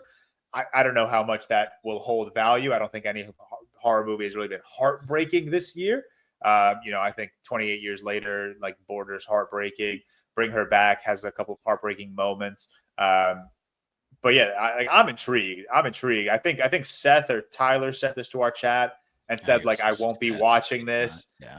But like, I read this and I'm like, I am going to watch this. Like, I am kind of intrigued. Like, I don't know why he said that. Like, it's getting good reviews. Like, yeah, it's also just like a cool synopsis. Like, yeah, I've never seen a horror movie from the come on the pod and defend yourself, coward. Yeah, coward. Fantastic Four earns $40 million in the film's second domestic weekend, which is a 66% drop. That's kind of crazy. I know we don't like hyperfixate on box office performance on this podcast all that often, but yeah, you take it back to like the days of like Endgame and pre-Endgame where theaters were filling up for Marvel movies 7 weekends in a row. 66 is really not honestly as bad as like some Marvel movies have done, but that's when they've made so much. Like some Marvel movies drop like 90%, but that's when they make so much opening weekend, then they have a fallout the second weekend. It is at I'm looking for it right now. It's at 450 million worldwide, 430 million worldwide. Which is still an absurd amount of money. Yeah, probably going to end at like 520 on a good number. But that won't hit Superman. No. So Superman's probably going to end at like 690, 700 million. Surprisingly, dude, I thought Superman was guaranteed. Superman had good legs. Like Superman didn't stick with Fantastic Four, but like people have been seeing it still. It's got good legs. I really thought that was a like the easiest. Like I would love to go back to our episode at the beginning of the year where we drafted like box office movies because I'm pretty sure you picked Superman first. Like me? So Superman was one of our first choices because I really can't imagine myself. I'm sure Jurassic World was off the table, but you knew damn well Jurassic World was making money. Yeah, the Jurassic franchise is actually such a cheat. It's crazy. Yeah, and they make objectively like they have a worse run than like the MCU. Like their movies are just not very good. They are not ever. Good. And they still just do gangbusters, man. Yeah, because people love dinosaurs. Parents love taking their little kids to I love dinosaurs. I'm there. I'm sad. That's and fair. Emma loves dinosaurs. I'm so sad like too. It's I can't talk shit. Like Emma would never go to an MCU movie with me like on a regular day, but like she's immediately there for dinosaurs. So like I get it, man. I get dinosaurs. She's tapped into. I love that. Yeah. F1 has become Brad Pitt's highest grossing film with him in a leading role. I am like not I'm not too surprised by this, honestly. Like F1, I think is the most like blockbuster-y film he's ever been in. I feel like he's not the lead in a lot of the big movies. He's I think not. most of the movies he's a lead in is like that James Gray, what's that? Ad Astra, where it's like Ad much Astra. more personal, intimate films. And when he's like a Same with, supporting like, character, those are Moneyball. the big ones. Yeah, you have like Moneyball, but he's mostly like Ocean's 11 supporting, The Big Short supporting, Bullet Train the lead, but that's obviously not a movie that was ever going to make a lot of money. Like Seven, Inglorious, Fight Club, all Inglorious these, like, Bastards, he's the lead, but like it's such a stacked movie in terms of like who we're following narratively that like I don't know if there's no true lead of Inglorious Bastards, but like Seven and Fight Club, like you said, like co-lead, Babylon co-lead, Mr. and Mrs. Smith co-lead, Snatch, he's probably a true lead, but again, it's him and 7 other characters that you could argue are the co-lead. Fury, he's the lead, but that war film was never going to make a lot of money. So yeah, like I saw a lot of people like quoting this as like, wow, like where did Brad Pitt's career go? How is he the one? Like, how is F1 his most successful movie nowadays? And I'm like, because it's like it's like the most blockbustery film he's ever been in. Like, shouldn't be too much of a surprise. And also, it's Joe Kosinski coming off of Top Gun Maverick, directing Formula One, composed by Hans Zimmer, with Lewis Hamilton producing. Like, that even if Brad Pitt wasn't the lead, that movie was going to make a bajillion dollars regardless. Probably the most important news of the week. Park Chan-wook has been expelled from the Writers Guild of America for writing on his series, The Sympathizer. That's crazy. During the writer's strike. Yeah, it is crazy. I don't want to say anything like disrespectful towards the industry, but that's fucking crazy. Like that's I think there's like 7 total writers that got suspended, but like 4 of them were announced a long time ago because they appealed it. So once they appealed it, became public. Whereas Park Chan-wook, the co-writer of The Sympathizer, who also is the co-writer of his new film coming out, they co-wrote together. And then one other writer didn't appeal their decision. So basically, like there was no reason for their name to come out. But then the WGA decided to release their names to probably just set an example, be an example, kind of their big names, especially Park Chan-wook, to kind of drop the mic. Who you are. Yeah, it's like clearly he's going against like the solidarity of the writers and being, by definition, a scab by working through a writer's strike. But also like selfishly for Park Chan-wook, I don't really think this is going to affect him like at all. Like it's not going to allow him to work in like Hollywood productions. Yeah, but you don't think he has a movie premiering at like New York? You don't think the film festival is going to pull his film?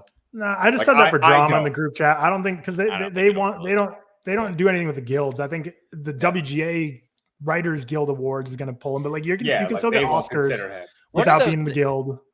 And one of those things, how did they know he was writing? Was he like submitting stuff to the studios? Because if that's what you're doing, that's on you. They said there was some investigation thing where like based on like when script revisions were, I don't know. The Variety article that initially broke the news didn't go too in depth into it, but based on like the production schedule of the show, like it would have had to have been. But yeah, again, it's like, why wouldn't HBO but it's like, it's not HBO's business. Like if I was HBO, if I was New York Film Festival, if I was the Oscars, let the WGA do what the WGA is going to do. I'm still getting Park Chan-wook on my roster, getting them awards. But again, for him personally, I don't think this affects him much because he is kind of the guy who writes and makes and produces his own films. So doesn't really need the rest of the guild. But again, in terms of solidarity with your fellow writers and helping out like the next generation who need a union to protect them, very shitty thing to do for sure. But definitely a big mic drop, crazy moment that dropped like late in the night, in the middle of the week. Right? Yeah, I saw the immediate like quote tweets were obviously like,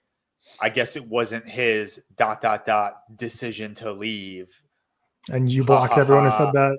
I crossed the 500 mark yet on blocks? No, I think I was waiting to cross the 100 mark. I think I'm at 99 right now. I blocked a couple people yesterday. I'll fall on my sword. Block me. I don't want to block you. You're funny. I don't want to block you. I want to know what slop you're watching. Got 99 blocks, but a cam ain't one. Yeah. Good job. A couple of movie news, not really like conversation worthy, just some updates. The Odyssey has wrapped filming, and then the Batman longest production for Nolan. No, okay.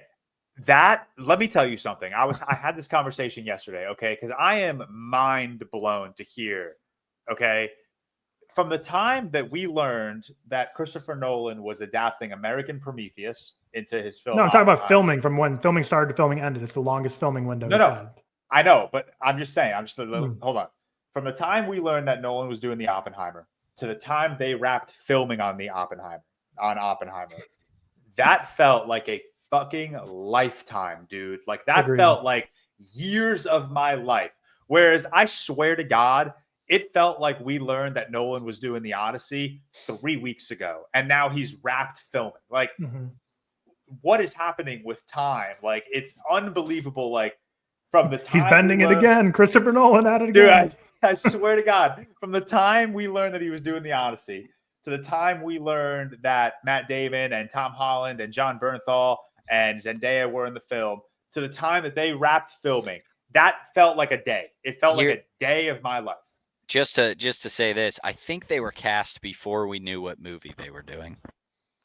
So I think that's why. Remember, it was like Matt Damon. Wait, I think that's why it feels quick. I think they were cast like we knew the cast was crazy, but it was always like upcoming untitled film. Sure, remember it was like the helicopter movie with Matt Damon and Tom Holland for the longest time. It's like, oh, it's supposed to be a helicopter buddy cop movie. Yeah, I think that's why it feels close. But I also do think the casting process the Odyssey because then they started like getting into filming and stuff. Yeah, I'm helping. I'm helping your brain. No, I agree with George. My brain Oppenheimer felt longer. It does feel quick. I agree. It felt so fast, dude. But this past Interstellar was the previous longest production for him, and this one passed. Yeah, I'm with you. I just texted you fellas. Apparently, my parents have to head out, so I gotta go. But I apologize. But and we're wrapping up. But crazy Tom Holland takes earlier, George. You're incorrect. Dude loves this character. Frankly, I don't know why you're saying things like that, man. He's loving this character. He's loving his time with Zendaya. Listen, I hope I'm wrong. He gets to spend his time with Zendaya. And he got to spend his time with Zendaya on the Odyssey. And then hell yeah, man. Hell yeah. Just enjoy. Dude, the hot take, those spandex got to be comfortable. You just hop in. If I weren't so sweaty in the Lincoln Square AMC, the Fantastic Four suit was very comfortable. Like good pajamas to wear. But let me just say, Spider-Man Brand New Day is going to be generational. They're going to get it. Destin Daniel Cretton is going to save cinema. Before you go, I was telling Liam this yesterday while we were working out. The funniest thing I think that Spider-Man Brand New Day could do is kill off Spider-Man in like 30 minutes and introduce Miles Morales. Hell yeah. I'm there for it. I do think they can't use Miles Morales, but I'm there for it. But here's the thing. Everyone's always mad at them using practical sets and being out in the open because things get leaked. But then we're mad when they use CGI. So frankly, just don't leak things. Like let them be out in the open. But I like the way they're going about it, leaking the suit, leaking everything. I mean, I like it. I posted a video saying I like the suit. I like the set photos. All right. Frankly, George, if you oh my God. If you didn't like the suit, your on it. Your opinions would honestly be negligible. No, the suit I like. Okay, you have to. It's the best suit. Yeah. It's the best suit. No, it's not. In live action, no, stop. What do you think is? TASM 2 or Spider-Man 2? TASM 2's up there and Spider-Man's up there, but I think it's the best. But I don't disagree. I'm just saying, if you didn't like the suit, if you were like, this looks bad, I'd be like, dude. I think it has potential to be the best suit. You can't call it the best suit without seeing it in action. That's what I'm saying. I saw it in action. I saw him thwipping on those cables, baby. I saw him thwipping on those cables. I made a video this week that actually did well on like practical swinging and how it's better, which is just such a lie. Like CGI swinging is absolutely needed, but it's good to see practicality with CGI. You can't do 100% CGI and 100% practical. Because like TASM 2 has the best swing, and that's like 99. All right. Well, Cam's got to go, so we'll wrap up this episode there on a Spider-Man discussion. As always, shout out to our executive producers, Stefan Niebrick, Stefan Johnson, Cody Whitney, and Cole Beaver. And as we say every week, if you guys want to be a part of our Patreon, want to be a part of our Discord, if you want access to the exclusive reviews we drop every Friday, take a gander at our description below. All of the details are there. If you made it this far, I know we've been yapping for about 3 hours. If you made it this far into the episode, comment below. Comment Ooh, what's a good bait? Comment 1 who you think is going to win Cincinnati. My money's on Yannick Sinner. And 2, comments. Oh God, I fucked up. I don't know. Comments your most anticipated film for the remainder of the year. We'll do that. So shout out to everyone. Like we keep saying, we're trying to hit 10,000 subscribers on YouTube by our 3-year anniversary, which is coming up in like a month or a month and a half. So if you're already subscribed, awesome, thank you. If you're not subscribed, hit that subscribe button. If you are subscribed, share us with friends and family and ask them to subscribe. Thursday, we're dropping a real quick. We're jumping back into our letterbox reviews. Those always garner some really awesome reception. And on Friday, the exclusive Patreon review is David Robert Mitchell's Under the Silver Lake, starring Adam. Oh my God, I was going to say Adam Sandler. Holy shit! Starring Andrew. Yeah, that was a weird slip up. Starring Andrew Garfield. And then we'll see. I was like, Adam Driver. Sure, they were both in silence. Makes some difference. Adam Sandler. I'm like, oh, okay, we're in a different playing field right now. Yeah, we were really in a weird location for a second. But that'll wrap us up. Thank you guys for joining, and let us know in the comments what you thought of weapons. Peace. Peace.